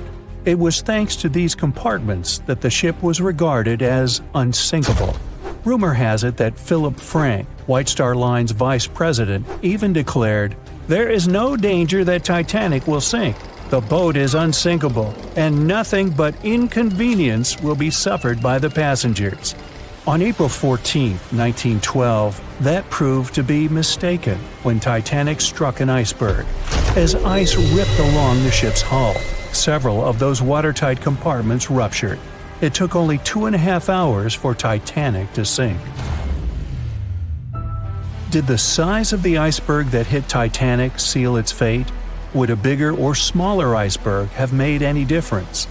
Icebergs come in a wide variety of shapes and sizes. They are pieces of ice that have broken away from glaciers or ice shelves in the Arctic and Antarctic, and are now wandering across the ocean until they eventually melt. One of the tallest icebergs ever found would have easily dwarfed Titanic. Discovered in 1957, it was 550 feet high. That's close to the height of the Washington Monument. Imagine ramming into something that big. Smaller icebergs, though, can turn out just as dangerous. Some are the size of houses and called bergy bits. Others, closer to the size of a car, are called growlers. These can be much harder for ships and boats to locate, making them more difficult to avoid. And, though smaller, they can produce a lot of damage when hit. It's also critical to recall that icebergs are always bigger than they seem, with the majority of their mass lurking below the ocean surface. In fact, over 80% of an iceberg's volume is underwater. Most of its sharp, jagged edges cannot be seen.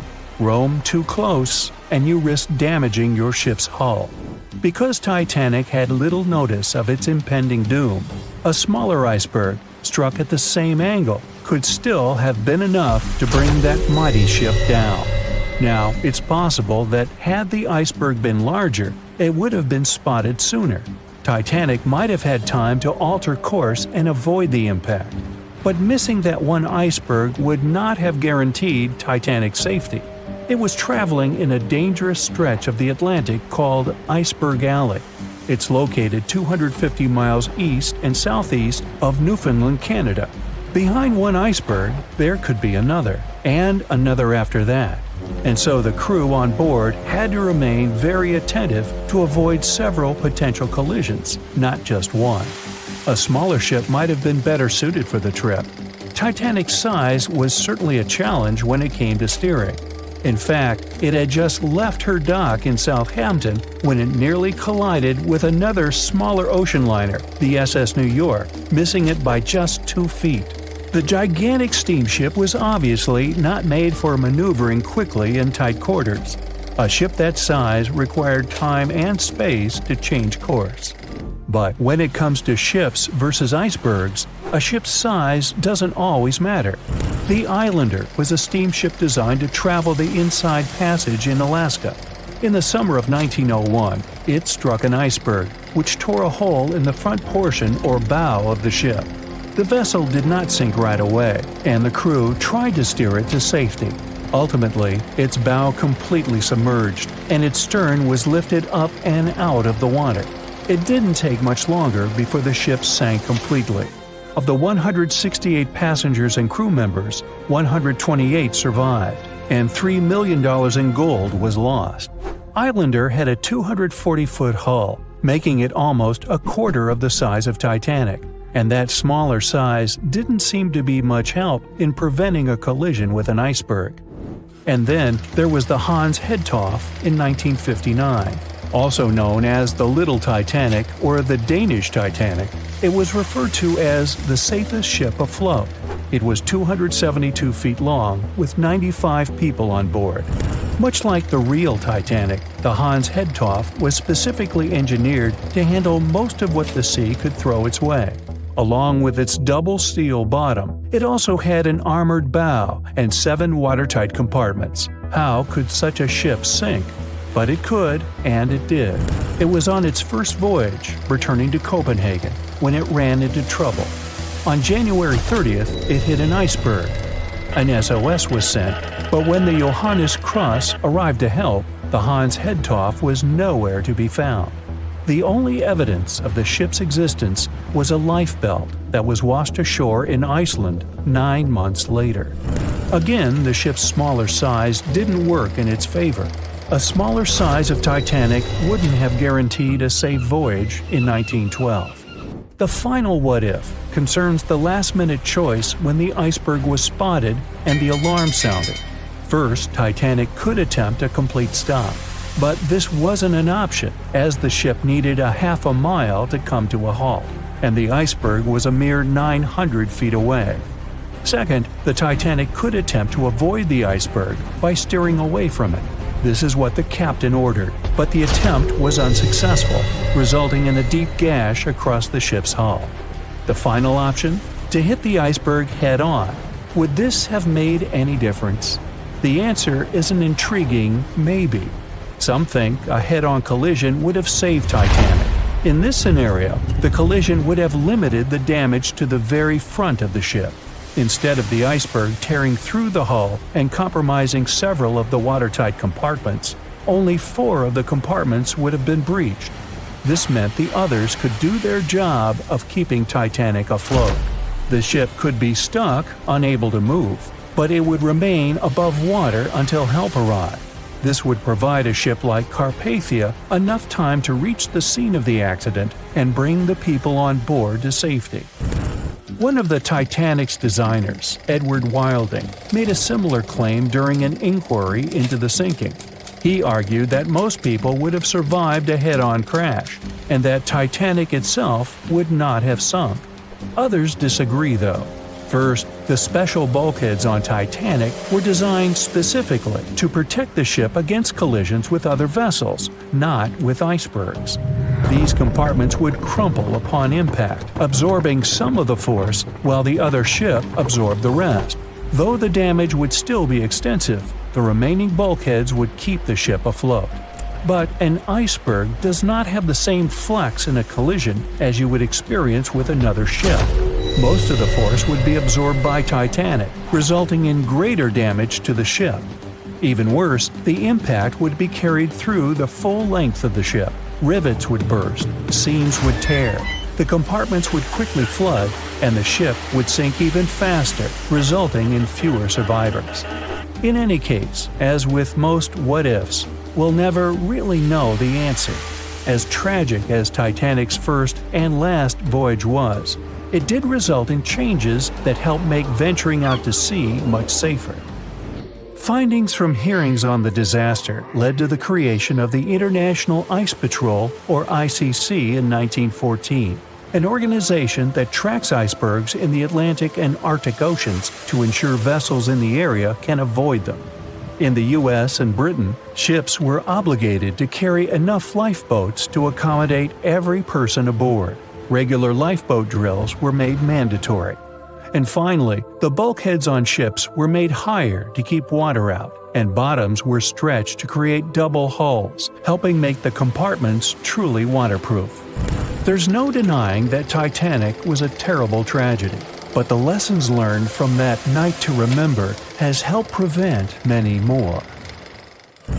You remember those heartbreaking scenes from the Titanic, either from books or movies, right?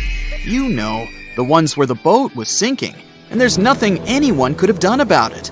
Well, it turns out that that story isn't entirely true. At least, according to a historian and author of a book detailing events from that unlucky ship. If what he claims is true, every soul on the Titanic could have been saved.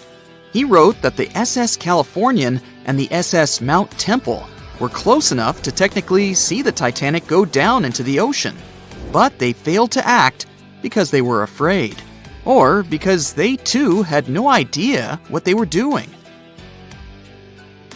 Nobody thought the Titanic could ever sink back then, and it had everything you could imagine, from luxury lounges to a Turkish bath and even a squash court. But as it was racing through the ocean, ready to break the Atlantic crossing record, it hit an iceberg, and everything went downhill from there. A lot of ships wanted to help the sinking vessel and shifted their direction toward the Titanic after hearing the distress calls.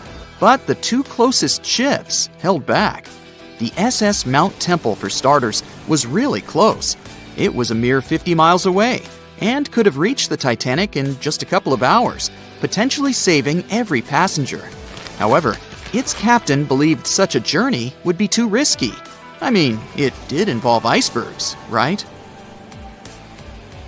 There's nothing we can do about it these days, but we can use our imagination and at least save the day, theoretically. Your average Joe might have had a difficult time helping people out on the Titanic, but what if we could ask for the help of superheroes?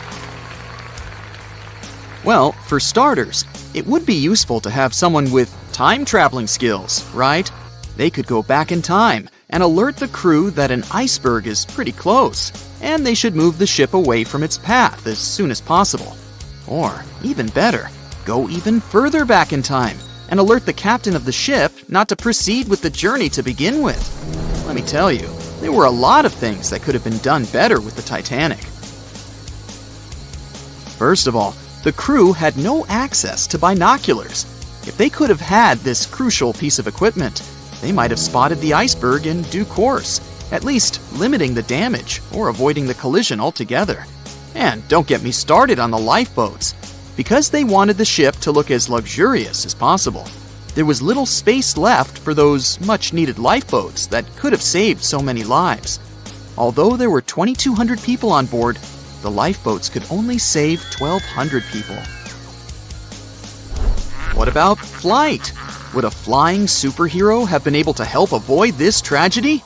I'd bet it would have. This superhero could have surveyed the area, especially during the night when there's low visibility to begin with.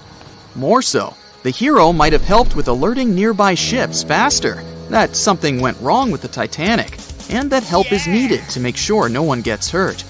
If someone on board might have been able to fly, maybe they could have airlifted a bunch of passengers to safety too. Laser vision? Now that would have been cool. A person with laser vision would have pulverized that iceberg in no time. Instead of shivering in the dark that fateful night in April 1912, people would have enjoyed a nice chilled drink on the deck the next morning, courtesy of some harmless leftover ice still hanging around on the ship. Okay, maybe this person with laser vision wouldn't have been powerful enough to split the iceberg in half so that the Titanic could pass safely. Well, they could have at least helped open the locked room containing the binoculars, that's for sure. Someone with superhuman strength. Yeah, that might have surely helped too. They could have placed themselves between the ship and the iceberg, preventing the collision from happening. If, say, they just happened to be snoozing when the Titanic hit the huge block of ice, no biggie. They would have simply kept the Titanic afloat until nearby ships came around to rescue all the people on board. If you'd have had underwater breathing abilities, you'd have at least been able to save yourself on the Titanic. I mean, technically, there's nothing much you could have done differently on the boat. Maybe you could have saved a bunch of other passengers, but only if you were strong enough to keep them afloat, while you comfortably swam completely underwater. If a person on board had been able to control the elements, that would have been amazing. Not only would it have saved a lot, if not all, of the passengers, it would have been fascinating to watch. Such a superhero would have been able to keep water away from the Titanic's injuries after it hit the iceberg.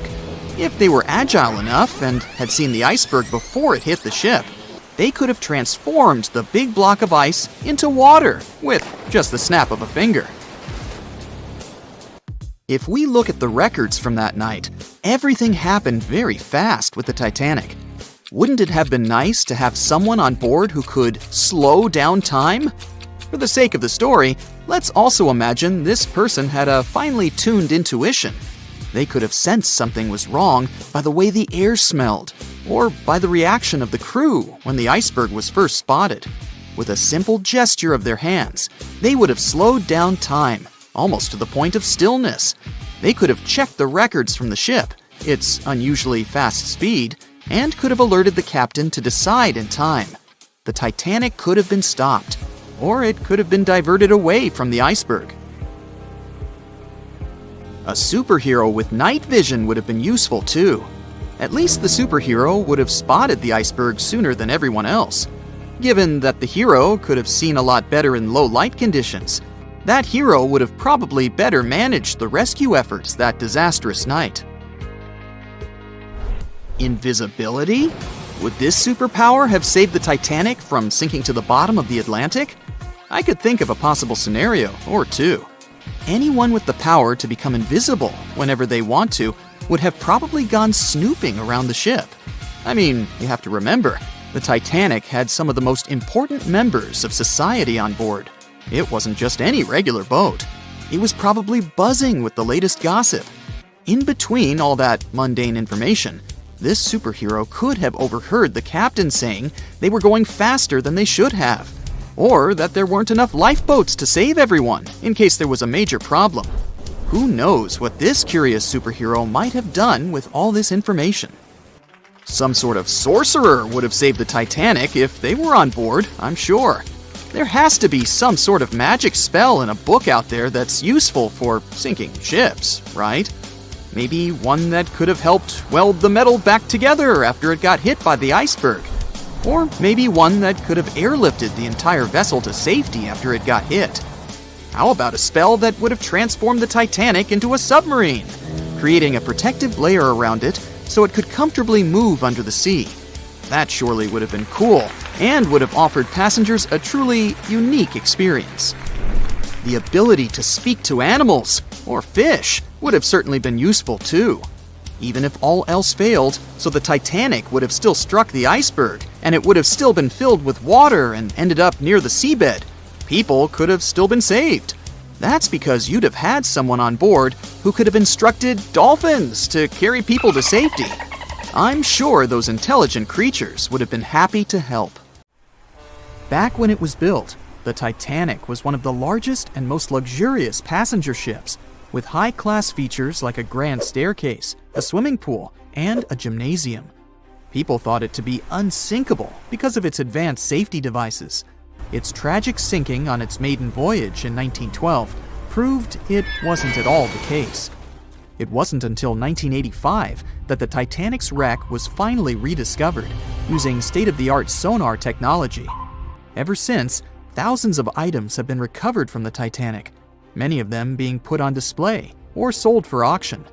Things like jewelry, a life jacket, a menu from the ship's restaurant, or even a sample square of carpet from the first-class stateroom have all baffled the public and told stories of the many on-board people. Scientists have even tried to come up with strategies to get the Titanic back up, not because they want to put it up for display, but so it can be properly studied, and more importantly, to stop it from getting more and more damaged at the bottom of the ocean. Some have suggested filling the wreck with ping-pong balls to make it float, while others even considered injecting it with 198,000 tons of Vaseline. Another creative solution was proposed, the idea of using a giant claw or scoop to lift the Titanic. Nobody came up with this device. Using 500,000 tons of liquid nitrogen to trap it in an iceberg that would float to the surface was also considered, but all these potential strategies had to be eventually let go, since the Titanic is way too fragile to ever be recovered. As the Titanic's iconic bow railings are in danger of collapsing, metal-eating bacteria continue to chew away at the ocean liner's wreckage. An undersea exploration company plans to gather data about the ship's deterioration in annual expeditions. They hope this will help them learn more about the Titanic, and also more about the ecosystem that shipwrecks create. The over 100-year-old ocean liner is also being damaged by deep-sea currents daily. Some experts predict that the ship could disappear in a few decades due to holes in its hull. The deck that passengers crowded on as the ship sank has caved in. The gymnasium near the grand staircase has also fallen in, and a 2019 expedition found that the captain's bathtub, which became visible after the outer wall of the captain's cabin fell away, is no longer there. Those annual expeditions also gather data about the creatures living at the site, including crabs and corals. Surprisingly, many species have only been seen there at the Titanic wreck, so scientists are curious to find out more about them.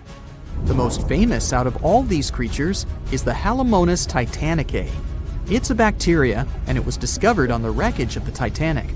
What's interesting about this creature is that it's able to thrive in extremely salty environments.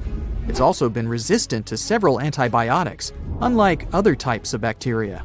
It's probably because of this superbacteria that the deterioration of the ship's iron hull happened so fast. The expedition will also look at the debris field and its artifacts. On the site, there are still traces of little personal items like clothes and luggage. One of the most interesting stories about Titanic artifacts is that of the passengers' shoes. Most of the Titanic items that have been lost at sea deteriorated or disappeared completely. But not the shoes. They seem to be able to resist the harsh conditions. On top of that, the leather in most shoes is perfectly preserved, probably because of tannin, a substance used in the tanning process of leather. It helped the shoes resist the damaging bacteria found underwater. All this exploring might have gotten you all excited. If that's the case, I have some good news to share. You might even be able to join the expeditions. To personally explore the Titanic, you have to plan ahead and apply to be a mission specialist with OceanGate, the company responsible for the journey. However, this experience does come with a high price tag of $250,000. Despite the cost, this once-in-a-lifetime experience is in high demand because of the limited spots available. If you can afford the exploration, you will have the chance to collaborate with renowned specialists in marine biology, oceanography, the Titanic, DNA, and the deep ocean. Accommodations and meals on the dive support vessel are also included, as well as training and guidance from specialists before and during the mission. Lastly, you don't even need to bring your own gear, as the expedition equipment is included as well. Sure, ships have evolved and modernized over the years, and these days we have technology that is way better than that available on the Titanic. But this ship remains an amazing piece of history because of its many unusual features, like the fact that the Titanic's whistle was loud enough to be heard over 11 miles away, or the fact that the ship's hull was painted with a special mixture of red lead and linseed oil, which was believed to be effective in preventing the growth of seaweed and other marine organisms. However, despite popular belief, the ship's iconic fourth smokestack was not functional and was only used for ventilation and aesthetics. Probably one of its biggest flaws was its number of lifeboats. Despite its size and luxury, the Titanic only had 20 lifeboats on board, which were not enough to save all of its passengers and crew once it hit the iceberg. The Titanic may be the most famous shipwreck, but it's not the only one. The fleet of Kublai Khan tells a similar story. This one was a large naval force commissioned by the Mongol ruler Kublai Khan in the 13th century. The fleet was intended to travel to Japan and establish the Mongols as powerful rulers in the region. However, in 1281, the fleet was supposedly caught in bad weather and was seriously damaged, with many ships being destroyed. Legend has it that the fleet was torn down by a massive typhoon that came to be known as the kamikaze, or divine wind. This strong storm was believed to have been sent by the higher spirits to protect Japan from the Mongols. The truth about its disappearance remains a mystery to this day. However, the wreckage of the fleet, or parts of it, appears to have been discovered in the 1980s by Asian archaeologists. They dug across the site and studied the remains of the ships at a location near Imari Bay. The shipwreck is, to this day, considered to be an important archaeological discovery. That's because it informed us how well prepared the Mongols were back in the day in terms of their ships. Another tragic story is that of the RMS Empress of Ireland. This was a British passenger ship that operated until May of 1914. This is when the ship was sailing from Quebec City to Liverpool, but it ran into the Norwegian collier SS Storstad in the fog off the coast of Rimouski, Quebec.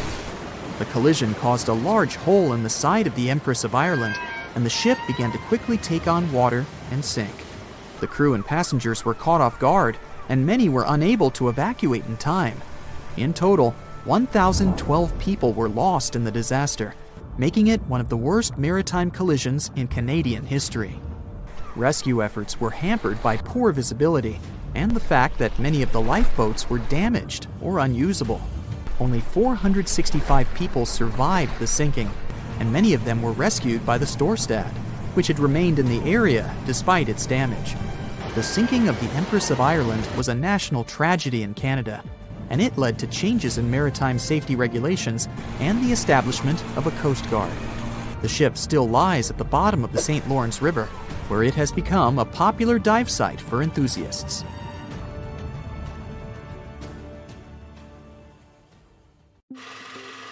We know Titanic from so many stories, even a movie, but now we have its first full-sized digital scan. And nope, it's not like those models from before, where we mostly imagined what the ship was supposed to be like. This time we got a real digital scan. A team of experts really mapped the deep-sea floor around the Titanic together with the ship itself. We basically got a 3D view of the entire wreck, which is like going deep down beneath the ocean's surface and seeing Titanic as if all the water has been drained away. So, the story of the wreck started in 1985, 73 years after the Titanic went down.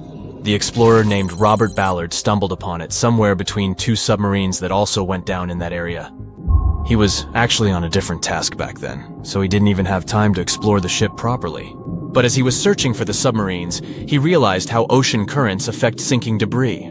He noticed the heaviest object sank quickly and left a trail of debris behind, the trail that followed the currents. Using this knowledge, Ballard made a hypothesis the Titanic had broken in two and left a debris trail as it sank. Before he found the wreck, everyone thought the ship just went down in one piece after hitting an iceberg. So everyone knew where the ship was so the adventure could start, or not. It was hard to explore it. The ship is enormous, and the dark depths of the ocean make it really difficult to capture its whole body in one go. So we mostly relied on glimpses of the decaying ship, and had to settle with teasing scattered parts of the whole picture and filling it up with speculations and stories.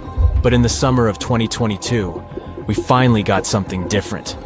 A team of experts from Magellan Loaded, a company specializing in mapping the deep sea, teamed up with Atlantic Productions, who were making a documentary about the project. They embarked on a mission to capture the complete view of the Titanic. They used submersibles.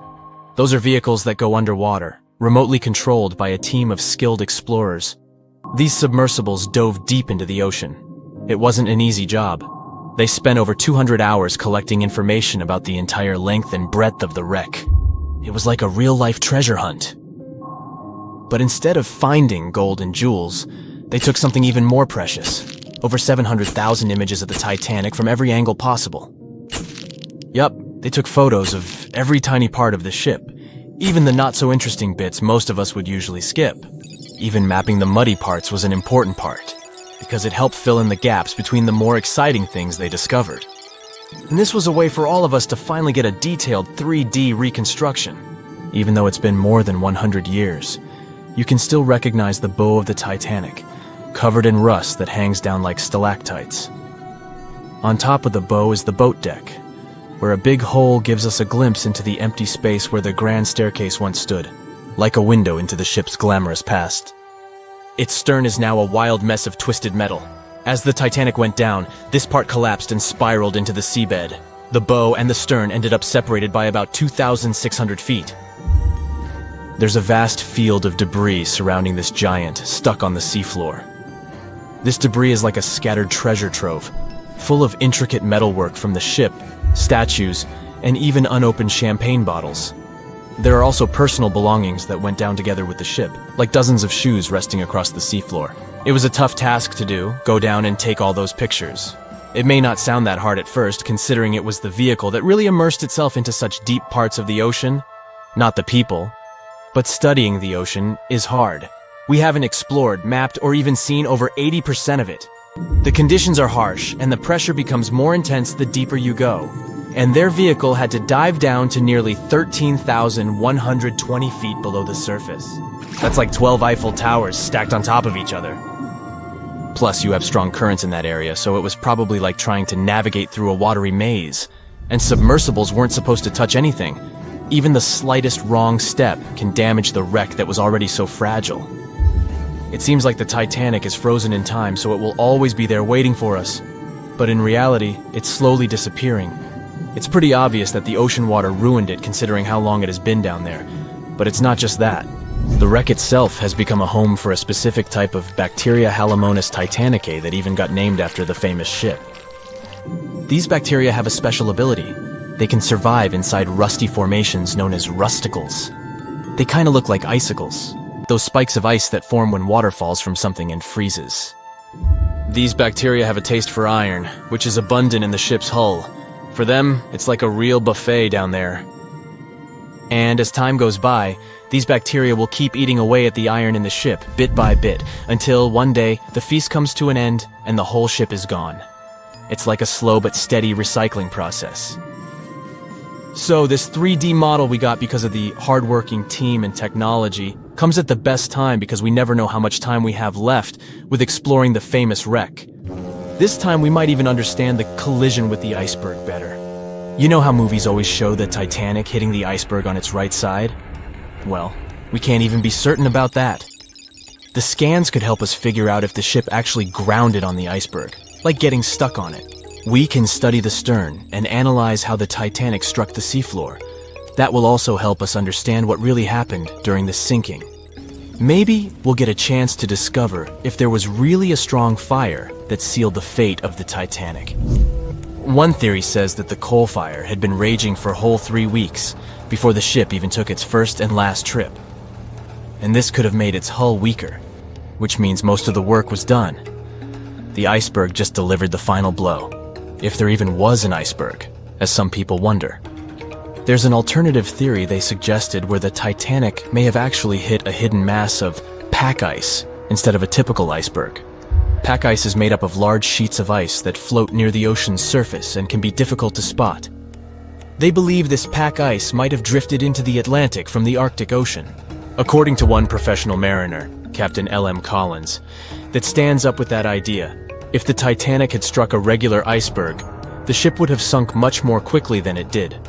And since the Titanic managed to stay on the surface for a relatively long period of time, less than 3 hours, maybe this was a different type of collision.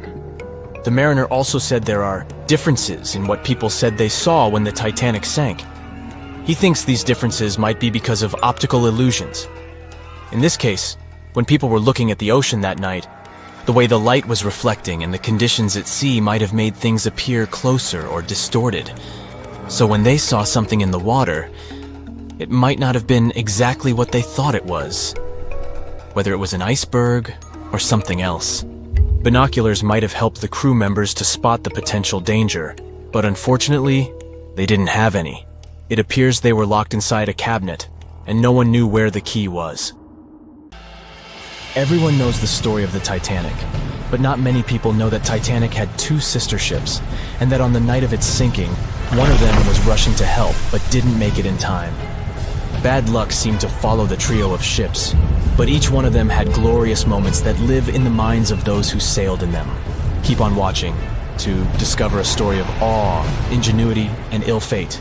And don't forget to click the subscribe button and turn notifications on to join us on the bright side of life.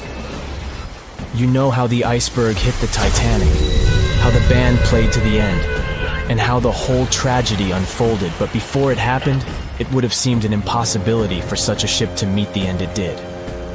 None of that could have been foreseen by White Star Line, the company who built the Titanic, who had high hopes for what the unsinkable ship and its sister ships, the Britannic and the Olympic, would accomplish.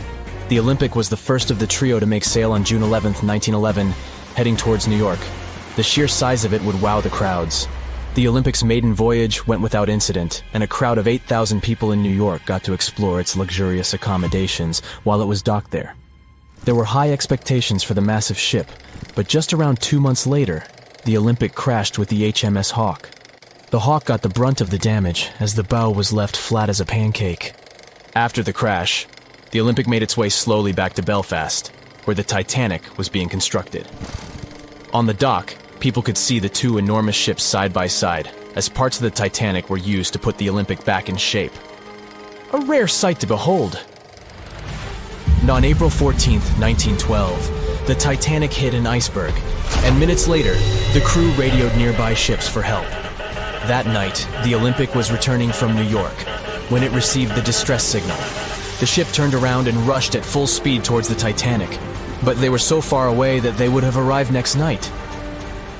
At some point during the early hours of April 15, 1912, the crew of the Olympic decided they wouldn't make it in time and stopped course. The survivors of the Titanic were eventually rescued by the Carpathia. Olympic was set up with lifeboats for all crew and passengers after the Titanic sank. It went from having 20 lifeboats to 64. Changes were also made to the watertight bulkheads, and an extra hull to construct a type of double hull was installed. It was determined that a double hull would have kept the Titanic from sinking. For several years, Olympic was used in the war effort against Germany. Throughout the years, Olympic carried over 200,000 passengers, which included thousands of Americans fleeing from Europe and troops battling during World War I. One of the most significant moments for this ship was when it struck a German submarine and sank it. It was discovered that the submarine was preparing to fire a torpedo on the Olympic before Olympic rammed it. The Olympic ended up sailing the seas for 3 decades, which earned her the nickname of the Old Reliable, despite some previous accidents. It went on to help the survivors on the HMS Audacious when it was sinking, and do what it couldn't for its sister, Titanic. Eventually, bad luck caught up with the Olympic. The ship crashed with the Nantucket Lightship, and the crash signaled the beginning of the end. Beaten up, and after years of service, the Olympic was demolished and scrapped for parts. The Old Reliable saw many years of service and thousands of passengers, but the Britannic's journey was shorter-lived. When the Titanic sank, White Star Line was faced with a problem since they already had another enormous ship in the works. White Star Line began construction on the HMHS Britannic on November 30th, 1911, around 4 months before the Titanic sank. Although the Britannic was the youngest of the trio of ships, having been constructed last, it was also the biggest. They intended to name it Gigantic, but after the Titanic's disaster, they changed the name to Britannic, since they considered it to be a lucky name. With the Titanic sinking, the White Star Line underwent rigorous investigation, and many changes were made to the Britannic's design. The Britannic looked very similar to the Titanic, and it had what was at the time the largest marine turbine in the world, able to reach faster speeds than the Olympic.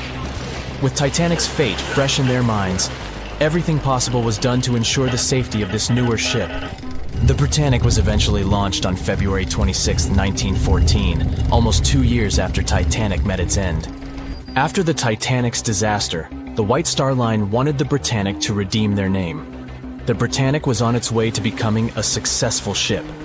It transported passengers for over a year and a half when the British government requisitioned it and turned it into a hospital ship during the beginning of World War I. The ship became an even more impressive sight to look at. It was painted all white, with enormous red crosses on its side to indicate it was a hospital ship. One of the ship's surgeons, Dr. J.T.H. Beaumont, thought of it as the most wonderful hospital ship that ever sailed the seas. It could treat as many as 3,309 patients at once. This is how the Britannic became His Majesty's Hospital Ship, or HMHS Britannic. Though the sight of this magnificent ship must have put a smile on a wounded soldier's face or two, the Britannic didn't operate for long. Just a year after it was turned into a hospital ship, the Britannic was making its way through the Aegean Sea to pick up wounded soldiers, when it was struck by a loud explosion. The passengers didn't know what had happened, but headed to the deck to disembark. It is unclear what hit the Britannic, but the general consensus is that it was struck by a mine left by a German U-boat, though some still believe a torpedo hit it. The captain tried to move the ship to a beach close by, but the ship was sinking fast. In the desperation, against the captain's orders, several crew members launched lifeboats and disembarked. But since the ship was moving and the propellers working, the lifeboats were sucked and destroyed by the propellers. Though so much effort had gone in to ensure the Britannic was safer than the Titanic, whatever explosion occurred left the Britannic in the same dire condition as the Titanic in just 10 minutes. In a cruel twist of fate, it also sank in the ocean. Unlike Titanic's enormous death toll, only 30 people perished in the sinking of the Britannic, and over 1,000 survived. So many people survived because the accident happened in the morning, when the temperature of the water was warmer and the Greek island Kea was close by to offer help. In the end, the Britannic only sailed the seas for over 2.5 years. The bad luck that followed the Titanic and the Britannic and the accidents and demise of the Olympic was remarkable. But what was most impressive is that there was a woman who sailed on all 3 ships and survived. Violet Jessup was a crew member and nurse aboard the ships. She was there when the Olympic collided with the HMS Hawke in 1911 and disembarked safely. 2 years later, she escaped the sinking of the Titanic in lifeboat number 16, and she showed some women it was safe to board the lifeboats. You'd imagine that would be enough to keep her from ever getting on a boat again, but not for her. A few years later, she served as a nurse in the Britannic while it was used as a hospital ship. When the explosion occurred, Violet jumped overboard, was pulled under by the water, and hit her head on the keel but survived. Can you imagine her experience? She must have had nerves of steel. All in all, the trio of ships saw journeys of triumph and tragedy. Ill fate might have followed them, but all the survivors were left with incredible stories to tell. So tell us, Brightsiders, would you have liked to have seen any of these ships in real life? Let us know in the comments section. Don't forget to give this video a like, share it with your friends, and click subscribe to stay on the bright side. Over a century ago, the Titanic struck an iceberg and sank to the bottom of the Atlantic Ocean. Of the 2,240 people on board, only around 700 survived. Since then, the tragedy has been the subject of endless movies, documentaries, and books.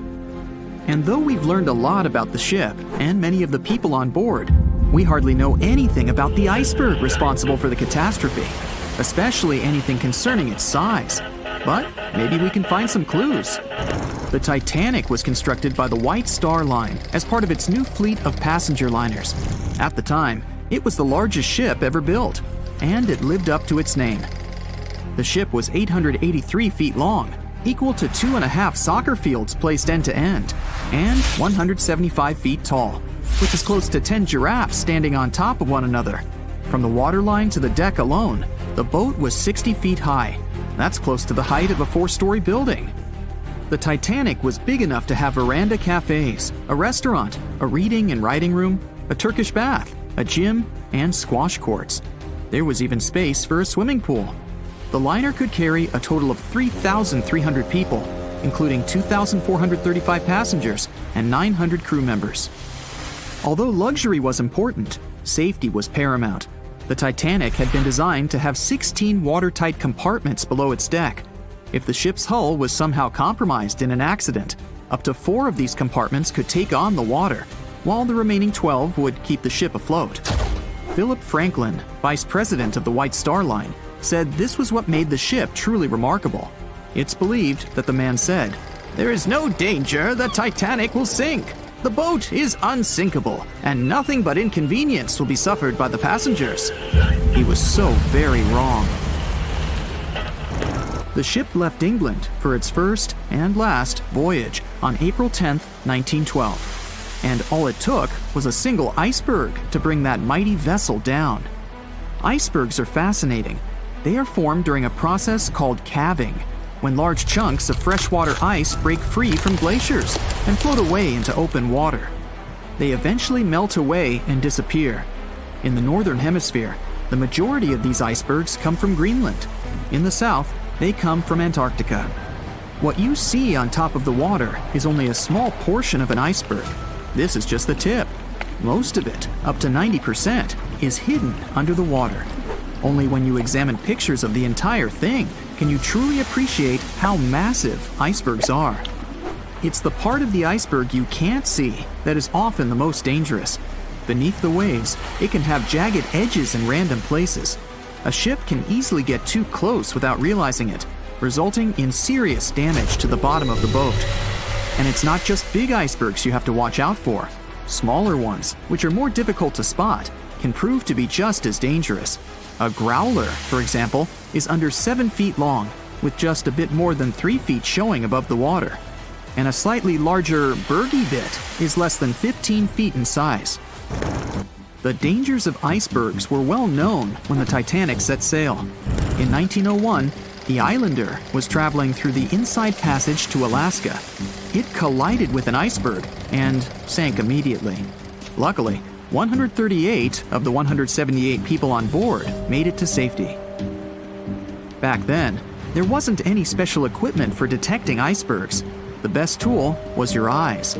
From a special vantage point above the ship called the crow's nest, 2 members of the crew had to stare out over the ocean and watch for potential hazards.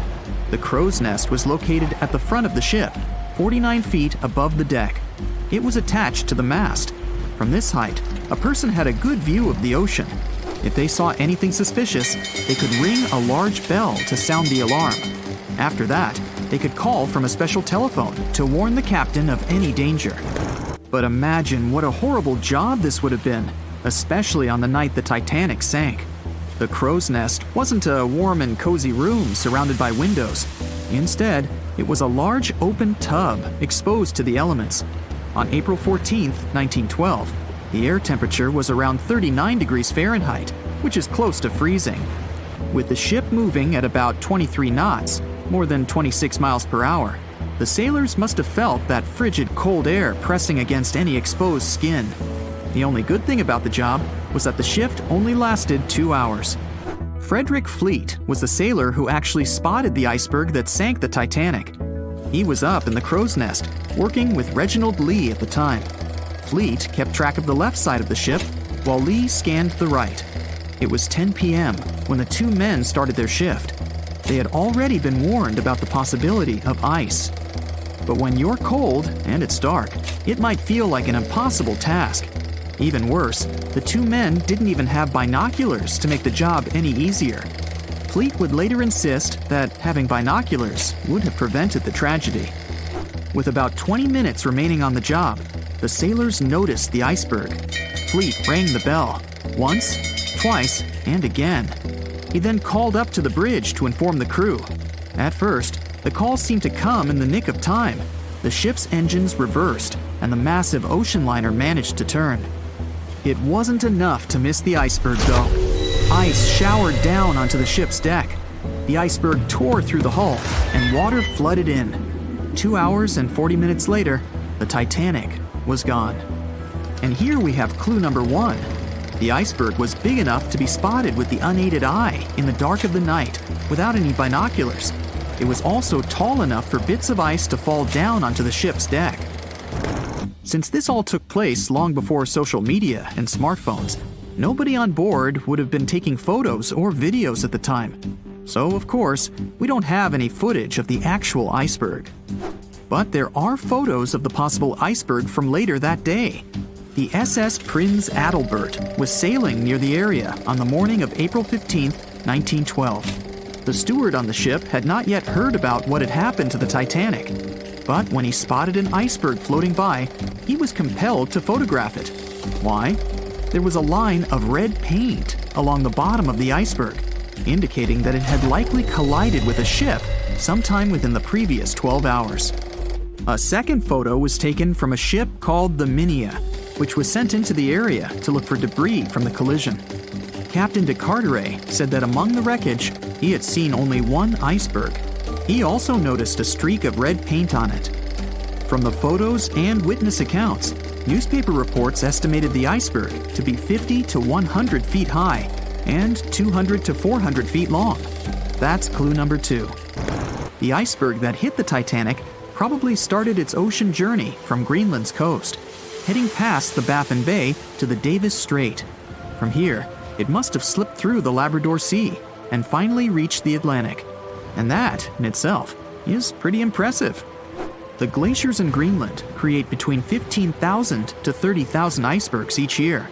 Some small, some big. Of these, a mere 1% will actually make it to the Atlantic. The others simply melt along the way. We know that the temperature of the Atlantic Ocean, where the sinking took place, was around 28 degrees Fahrenheit. That's below freezing. For humans, this could cause frostbite or hypothermia. But that temperature is actually warm for an iceberg. Most would only last 2 to 3 years in the North Atlantic, slowly melting into the warmer water. Based on this, It's likely that the Titanic's iceberg left Greenland in 1910 or 1911 and was fully melted by late 1912 or 1913. But since it did make it to the Atlantic and managed to cause significant damage to the ship, we have clue number 3. We will never know for certain the size of the iceberg from that day, but we do know that it definitely wasn't a growler or a bergy bit. Both those types of icebergs are much too small. And if the ice was indeed scattered across the deck during the collision, the iceberg must have been a little taller than 60 feet. The newspaper estimates are probably as close as we're going to get. The iceberg that took down the Titanic was indeed a formidable one, and icebergs are still a threat. As recently as 2007, the cruise ship Explorer struck one and sank in Antarctica's Weddell Sea. Luckily, everybody survived. The International Ice Patrol was created in 1914 following the Titanic's sinking. The organization is still in operation today, made up of representatives from several countries. Using airplanes and radar, the patrol locates and tracks larger icebergs, making the information available to anyone who needs it and preventing more ocean tragedies in the process. "I'll never let go, Jack. I'll never let go," said Rose. Then she did let go, and the whole movie theater burst into tears. It happened when Titanic came out in 1997. Alright, who am I kidding? It's really hard not to cry when you watch this scene for the 10th, 20th, and 50th time almost 30 years later. But did this great love story happen in real life? Or did James Cameron just invent it for some good drama? As much as I don't want to disappoint you, Jack and Rose never fell in love on board the real Titanic. There was a real Jay Dawson on the luxurious ocean liner, but he was a crew member, and his full name was Joseph. The real-life inspiration for Rose was the American artist Beatrice Wood. James Cameron came across her biography while he was working on the first draft of the script and decided to bring her love for art and family background into the story. It doesn't mean that the movie is completely off when it comes to historical accuracy, though. The unsinkable ship that sank departed from Southampton, England to New York, and was 400 miles south of Newfoundland on April 14th when crew members noticed the iceberg. The contact with it lasted 37 seconds, precisely as long as the corresponding scene in the movie. Remember this guy, Thomas Andrews, who was wandering around with a small notebook and pencil? He was the real ship designer. Andrews was quite talented at what he did, and had worked on many successful projects before the Titanic. He would normally travel on the ships he designed during the maiden voyage to make sure everything was going smoothly. He boarded the Titanic as one of the first-class passengers and was taking notes all the time. After the unfortunate rendezvous with an iceberg, Andrews was seen inspecting the flooded parts of the ship with Captain Smith. According to his sad forecast, the Titanic would have gone down in about 2 hours. One of the stewards claimed that he had seen Thomas Andrews moments before the sinking. He chose not to leave the Titanic and didn't put on his life belt. No one had seen him ever since. Another memorable moment from the movie is a boy playing on one of the decks with his spinning top. This was an accurate recreation of a real photo that was taken on board the Titanic on April 11th, 1912. The passengers in the photo are first-class passengers Frederick Spedden and his 6-year-old son Douglas. The family was going back home to America after traveling around Algeria. When the evacuation of passengers began, Spedden's nurse told him they were going to see the stars. They say he had successfully slept through the entire drama and woke up safe and sound in a lifeboat the following morning. His father had also survived the sinking. Sadly, an automobile accident took the life of Douglas just 3 years later. One of Titanic's most charismatic ladies, both on the screen and in real life, got her nickname Unsinkable Molly Brown for a good reason. Several witnesses remembered she was, indeed, trying to persuade others in her lifeboat to go back and save more lives, just like in that heartbreaking scene from the movie. When Carpathia came to the rescue of the surviving Titanic passengers, Margaret Brown was helping lower-class survivors and involved her fellow first-class passengers in the process. Once they all got on solid ground, Brown organized a survivors committee. She awarded the captain of the Carpathia for rescuing so many people and was really upset she hadn't been allowed to testify at the Titanic hearings because she was a woman. You won't see any fumes above the fourth pipe of the ship in the movie. It's not a technical mistake. The Titanic, indeed, had it only for more impressive looks and didn't really need that pipe. Back in 1911, the year before our hero's departure, large ships would mostly sail with 4 chimneys. They needed those to draw heat and fumes from their massive boilers. The Titanic was a real engineering gem that only needed 3 chimneys to function. So the 4th was added for balance. They thought the public would have been disappointed to only see 3 pipes on the greatest ship of all time.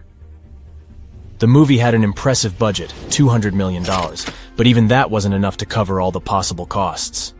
Cameron knew they had to save some money, so they built the replica of the liner only on the starboard, which means the right side. They chose this side to make things look more realistic.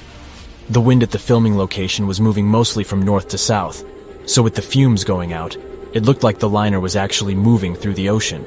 But if you remember one of the first scenes with the Titanic departing from Southampton and people waving, you'll understand why the crew had a problem with it. The real ship was docked at the port, or left side, there. They found a brilliant solution and just flipped the scene horizontally to make it look real. The letters and buttons on costumes were reversed, and actors walked in the opposite direction for everything to be changed in post-production. One of the scenes I can't watch without tears is the elderly couple holding on to each other as they go down with the Titanic. The couple who inspired this heartbreaking episode were real people, some of the richest passengers of the not-so-unsinkable ship. They were Isidore and Ida Strauss, and they owned Macy's. When news of the disaster spread, they put on life jackets and ran to the decks along with others. Ida stepped onto the lifeboat, but Isidore refused to do so before all the ladies and little ones were there. Ida didn't want to leave her husband. She climbed out of the lifeboat and handed her mink coat to her maid, saying she would no longer need it. Isidore wrapped his arms around Ida, and they remained on the bridge of the ship until a huge wave swept them both into the sea.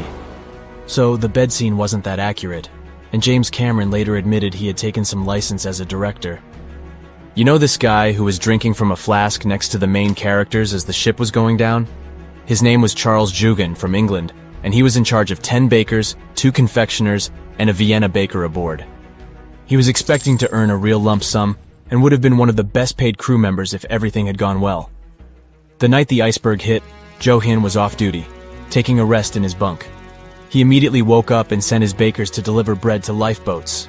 He then returned to his room for a drink. Once he came back on the deck, he helped others get in his assigned lifeboat. There was no more room for Charles inside, so he ended up on the outside of the rails of the ship. Finally, when the Titanic submerged, he just swam away, and as the sun rose again, he found one of the lifeboats and was rescued by Carpathia.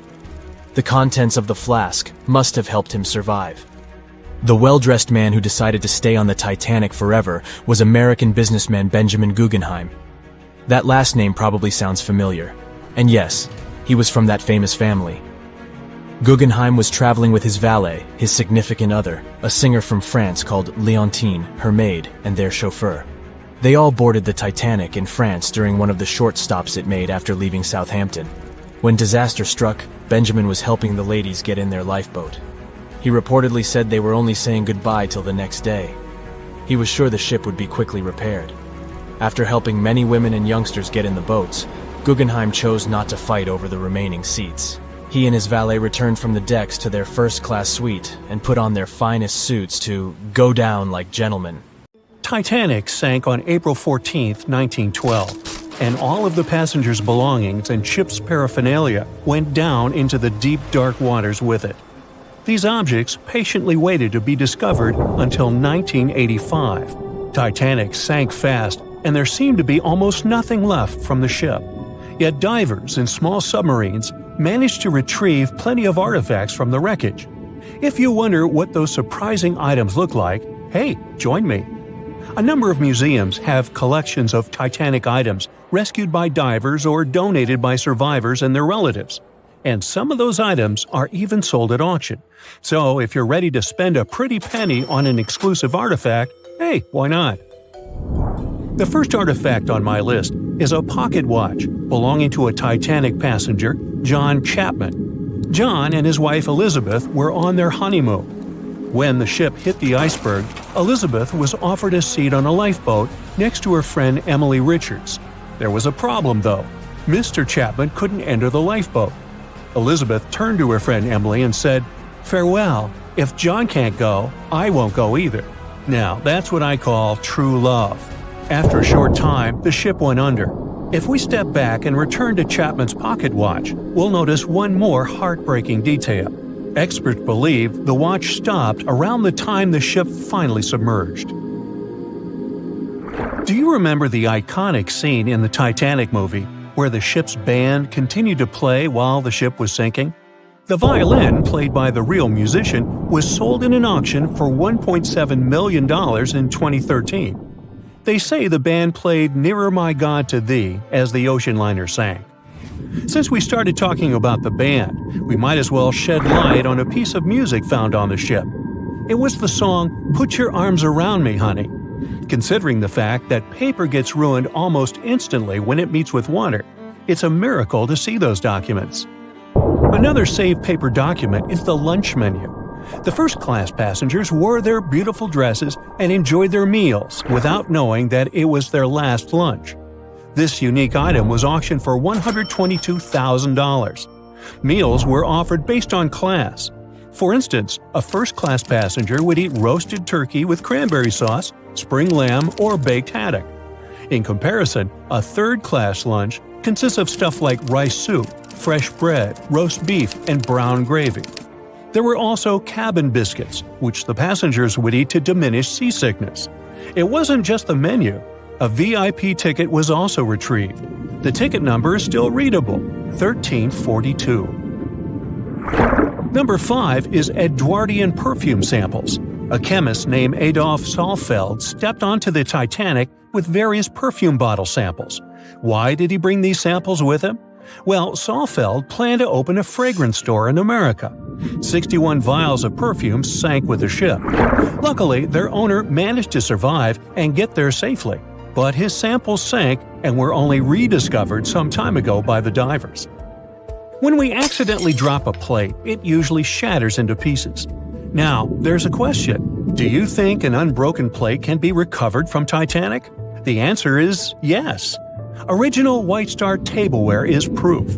Apparently, each class of passengers didn't just get different meals, but was also served with different types of plates. The retrieved plates have a green and brown floral motif. The edges have a gold rim, and there's a logo in the center.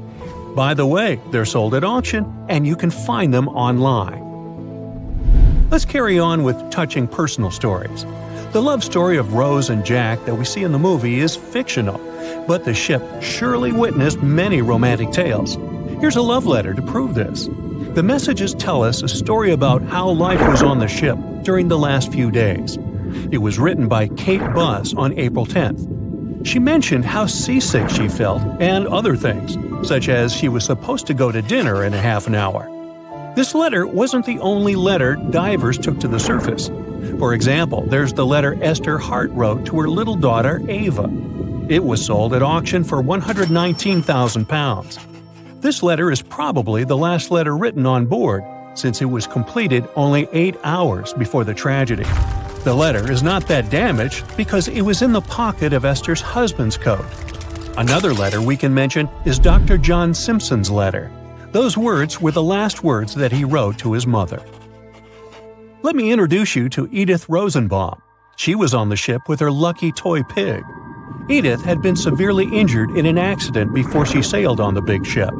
The toy was a present from her mother as moral support for her recuperation process. It was actually a music box in the shape of a pig. Edith used it to calm frightened young people in the same lifeboat. The next item on the list is the scout whistle of Lillian Winifred Bentham. She was a second-class passenger. On that terrible night, Lillian was in her stateroom. She didn't believe that the Titanic could sink. After all, it was the unsinkable ship. Her friend came to her and convinced her to hop into a lifeboat. Only then did she realize how serious the situation was. Moments later, she saw the ship break into two parts. As the lifeboat floated into the night, Lillian saw a crewman who was also rescued. Without a second thought, she wrapped the man with her fur coat. It was freezing, so she probably saved the man's life by doing that. The young man wanted to thank her for her kindness, so he gave Lillian a scout whistle. It was the whistle he used throughout the night to call for help. This pair of white gloves is one of the rarest artifacts recovered from Titanic. These cotton gloves belong to a gentleman.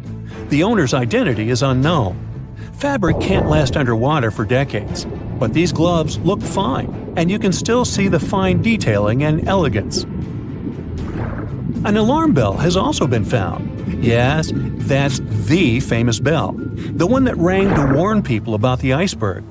Frederick Fleet and Reginald Lee were on lookout duty the night of the accident. Both of them survived.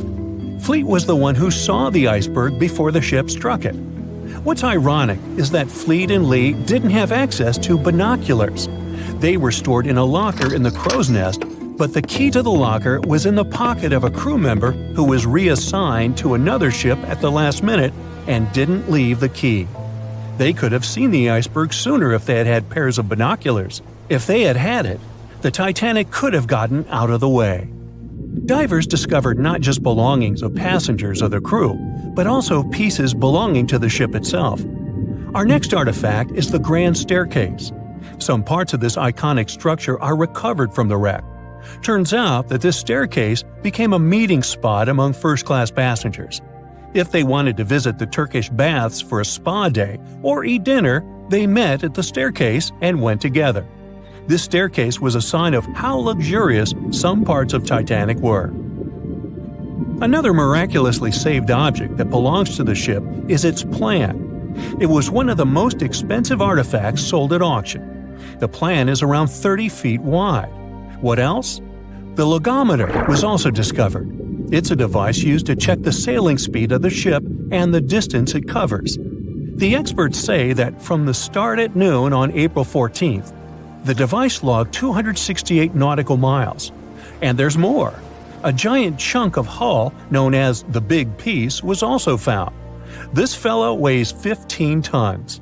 The larger portholes were for the cabins, and the smaller ones were for the restrooms.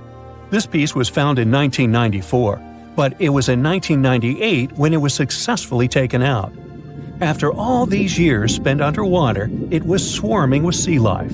Still surprisingly, the portholes still had glass. Now, let's assume you were a diver and you could only take out one of these objects. Which one would you pick? Have you ever wondered how much of the Titanic is left these days? Now, if you haven't been living under a rock, you probably know that it's been over 100 years since the world's most famous ship turned into a wreck. The RMS Titanic, the world's largest sea liner from the beginning of the 1900s, sank during its maiden voyage, just a few days after leaving port. The ship struck an iceberg on April 14, 1912, taking down over 1,500 passengers of more than 2,200 who were on board the liner at that time. As shocking as this may sound, the Titanic took over 3 years to be built and only 3 hours to sink. And if it were today, the ship would have cost over $210 million to be made. It was last seen on the surface of the Atlantic at 2:20 a.m., and for many decades, that was the last time people saw it. It wasn't until 1985 that the whereabouts of the ship were discovered by oceanographer Robert Ballard, and some parts of the Titanic became visible once again. One of the first discoveries made by Ballard's expedition was that the ship was indeed torn in half before sinking. The early exploratory missions to the part of the ocean floor where the Titanic now lies could only see the hull and the deck of the ship. According to Ballard, the main purpose of these missions was to understand how to preserve the ruins from deteriorating. Another goal was to recover the huge number of personal items scattered along the seabed. The explorer later said the view down there was as shocking as it was emotional. In the field of debris around the wreck, the oceanographer discovered plenty of small objects and personal belongings, many of which he brought back to the surface. There were shoes, some fancier than others. There were pieces of clothing that belonged to crew members. And there were huge propellers. If on the surface they gleamed and shined, on the ocean floor they were embedded and devoured by sand. Ballard pointed out that the area where kitchenware was scattered measured more than a mile in length. There were enough plates, pots, and pans to fill up an entire industrial kitchen.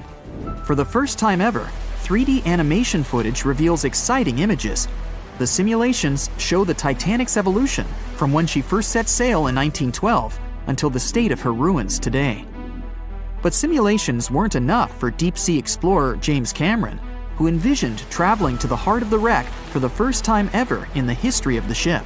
Yep, the same James Cameron who happens to be the director of a very famous movie about the ship. He has now dived 33 times to visit the wreck of the Titanic. Here's some fun trivia for you. The director says that his true passion has always been the ocean, and that ever since he was a kid, he wanted to study the sea.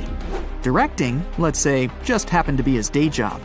And when the possibility of directing Titanic appeared, he said yes, just so that he could go and check out the ruins of the ship in real life. Now back to the wreck. According to James Cameron, it wasn't enough for researchers to access only the exterior of the ship. They needed to go inside, analyze and photograph what was left of the pompous interiors of the world's once biggest sea liner. Cameron piloted an innovative robot vehicle equipped with cameras. It helped the man to reveal spaces in the Titanic that no one had ever seen before since the ship touched the bottom. Turkish baths, for instance, still had their tiled walls standing up almost in all their entirety. These baths were exclusively for first-class passengers. They were located right next to the swimming bath and the third-class dining room, and were designed in the Moorish style. People resting there could get heating blankets and ask waiters to bring them anything they needed. If the pictures from before the disaster were astonishing, they carry a different kind of wow factor now, when everything you see in them is hidden underneath the surface of the water. Another shocking discovery was the ship's mast. If we look at the Titanic in its pre-sinking glory, the mast calls much of one's attention. Located on the bow of the huge ship, the mast held together the transmission cables for the Marconi system, a system of wireless telegraphy. That's also where the British merchant flag the Titanic flew was located. The mast stood at the height of a bit more than 100 feet and was equipped with a crow's nest. Nowadays, the mast is unrecognizable. Attacked by corrosion, it collapsed. The crow's nest broke apart too. Now we can see why the modern-day Titanic is a real treasure for deep-sea explorers. But as the wreck of the ship lies at an approximate depth of 12,500 feet, sunlight is non-existent there. So, piloted missions depend on high-end technological equipment to survey the area. Why do you think the Titanic went missing from the public eye for over 70 years? Well, because at that time, technology wasn't advanced enough for people to go down there, as well as bring back good footage of the wreck. Filmmakers were the ones who drove this technology to its advance by trying to film underwater. They began by building boxes to put their cameras inside. And now, deep-sea photography is highly advanced and allows us to marvel at the awesomeness of underwater life. Of course, taking pictures under the sea is no easy feat. For one thing, to withstand that crazy underwater pressure, submarines need to be really strong and have thick walls, no thinner than 11 inches. Plus, explorers need to understand how to film and photograph when there's almost no light around. There was another thing that made documenting the Titanic even more difficult. When the wreck of the ship was rediscovered by scientists, it was covered with red-colored rusty bacteria that made it even harder to take good pictures. As it happens, the color red does not reflect well underwater, which is unfortunate for photographers. For this reason, human-operated vehicles that go down to tour the ruins are equipped with powerful lighting devices. When you see some parts of the ship from afar, they look as if reddish-brown wax has been dripping all over the Titanic's ruins. But in reality, these icicle-shaped structures are colonies of microorganisms. When the ship sank, it brought down with it an enormous amount of bacteria that hadn't existed at the bottom of the ocean before. But now, these bacteria, together with the extreme conditions at the bottom of the ocean, have turned into a disastrous combination for the ruins of the ship. These red colonies of microorganisms actually feed off of iron and steel, which is basically all that is left of the Titanic. One kind of those microorganisms are bacteria called Halomonas titanicae. They can eat up to 220 pounds of iron per day. This makes the Titanic a colossal food source for them. There have been lots of speculations regarding the life expectancy of the ship's wreck after researchers discovered this bizarre rust. But according to Cameron and his research team, the Titanic isn't going to disintegrate anytime soon. In one of the latest expeditions down to the wreck, a piloted vehicle was funded to identify specifically one stateroom. It belonged to a very important passenger, Sir Benjamin Guggenheim. Yes, just like the museum. Guggenheim was the son of a mining magnate and a member of the elite group that boarded the transatlantic journey of the Titanic. Born in Philadelphia, Guggenheim was traveling back home to the US. But, as we all know, he never made it to his final destination. For the price that ranged from 400 to 800 pounds back in 1912, the equivalent of 84,000 pounds nowadays, one could book accommodation that was called a stateroom. Staterooms on the Titanic were the most luxurious kind of first-class rooms. They were located on the B or C decks and were decorated in more than 11 different styles, ranging from Jacobean, Georgian, Italian Renaissance, and the list goes on. These rooms were filled with carved paneling and marquetry made from exotic and rare kinds of wood, such as mahogany, oak, and so on. Guggenheim occupied one of these luxurious rooms, and 100 years later, one of his descendants funded an entire mission just to locate the precise stateroom the man stayed in. This expedition turned into a documentary for National Geographic, and they did manage to identify which stateroom was Guggenheim's, so kudos for them. Bet you never heard this story about the Titanic. So, this massive luxury ocean liner was heading out of Southampton on its first voyage to New York with over 2,000 passengers and crew on board. I'll spare you the details for now. You know how it all went down. Since there were a lot of things that went wrong during its short lifespan, some couldn't help but wonder, was it really bad luck? Or was there some mysterious force behind the ruckus? Well, for starters, right as it was leaving the harbor, the Titanic nearly crashed into another ship, called the SS New York. How did that happen? Well, 6 tugboats had to pull the massive Titanic into the river to begin its journey. Captain Smith was in charge, but let's be honest, he probably needed a few more cups of coffee before making any big decisions. So, as the Titanic was speeding along, minding her own business, she passed the New York and the Oceanic ships. The Titanic decided to make a left turn, but the suction was just too much for the poor New York. She started to drift off towards the Titanic. The Oceanic was leaning so much, her gangplank smacked into the water like a belly flop in the pool. Thankfully, the captain of one of the tugboats was there to save the day. He used his trusty megaphone to call the Vulcan to the port side of the Titanic to pick up some crew members.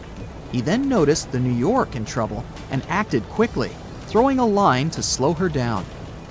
The Titanic's captain was probably scratching his head, wondering how to handle these big ships like the Titanic. That's because he'd only recently experienced sailing on larger ships. Close one, right? Well, it was just part of the story. As it turns out, the huge list of misfortunes might have started even earlier. Another theory suggests that during the ship's construction days in Northern Ireland, a fire broke out in the coal bunkers. Talk about a rocky start. If this information is correct, then the ship's hull may have been affected by the incident before it even set sail. Fans of this theory argue that a fire popped up inside one of the Titanic's large coal bunkers and really damaged an important segment of the ship's hull. Some claim there's even photographic evidence to back this up. A bunch of photos documenting how the ship was made and pampered for its maiden voyage were found, and they showed a significant black streak on the outside of the Titanic's hull. Weirdly enough, the streak was really close to where the iceberg hit during that cold April. Now I know what you're thinking. This theory might sound far-fetched, but most of these people have been gathering information about the Titanic for decades, and they're convinced that this is the real deal. They even believe that the fire started way earlier than the day the Titanic set out on its maiden voyage, particularly about 3 weeks prior. Why was this overlooked? Well, because of fear of bad press, mostly. Also, because of all the fuss created around the unsinkable ship, it was important that they stuck to the initial calendar. Of course, not everyone is convinced by this new theory. Some people think it's just another wacky idea to add to the long list of Titanic sensational theories.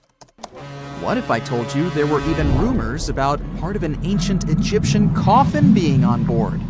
Could that have had something to do with the disastrous ending of the Titanic? Some truly believe it did. Let me tell you the story about the unlucky mummy. It's a tale that'll give you goosebumps.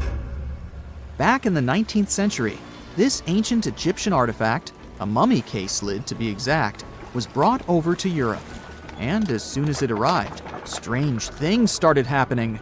Now, some of the stories may be a bit exaggerated, but according to journalists, some of them were actually true. The rumors sparked the interest of a British writer who later spent months investigating the mummy case and its alleged related stories. He was planning to write an article debunking the myths, but he found out they were all too real.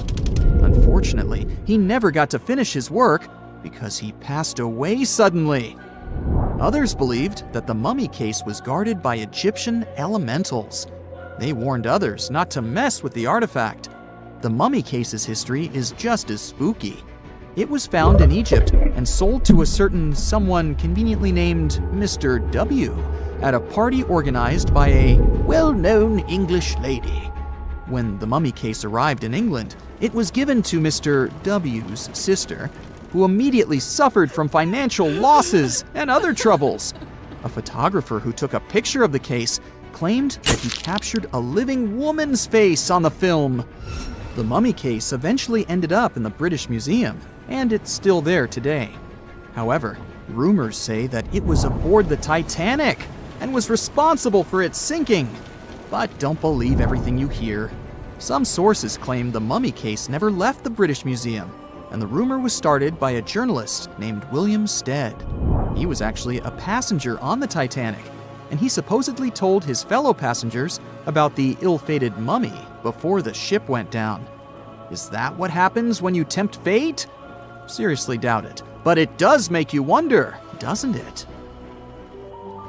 It gets even weirder, trust me. About 50 passengers got cold feet before the ship took off, and they refused to board the Titanic at the last minute, even if it meant that they'd lose the cost of the ticket. They just had an extremely bad feeling about the whole deal, and even an Irish astrologer warned against making the voyage on the Titanic. I doubt he saw a big ol' iceberg hidden somewhere in the stars, but it does add up to the mystique surrounding the Titanic. And do you know what's even worse? The fact that the ship's binoculars, which could have helped prevent the iceberg collision, were locked up. Apparently, those binoculars could have been used by lookouts on that fateful night. But guess what? The key was held by David Blair, an officer who was sadly bumped from the crew before the ship's departure. Poor guy. He probably didn't even know what he was holding on to. Now, some historians think that if those binoculars were in use, the iceberg might have been spotted earlier. But hey, let's not point fingers here. Others argue that it wouldn't have made a difference. Who knows? Maybe the lookout was too busy looking at the stars to notice a giant iceberg in front of them. But seriously, what were they thinking? Locking up the binoculars on a ship that big is like forgetting to pack sunscreen for a trip to the beach. Also, the ship might have been going a bit too fast. Now, I know what you're thinking. Why was the captain in such a hurry? Well, apparently, good old Captain Smith was trying to beat his ship's older sibling, the Olympic, in a race to see which ship could cross the Atlantic faster. I guess he had a bit of a sibling rivalry going on or something. But here's the thing.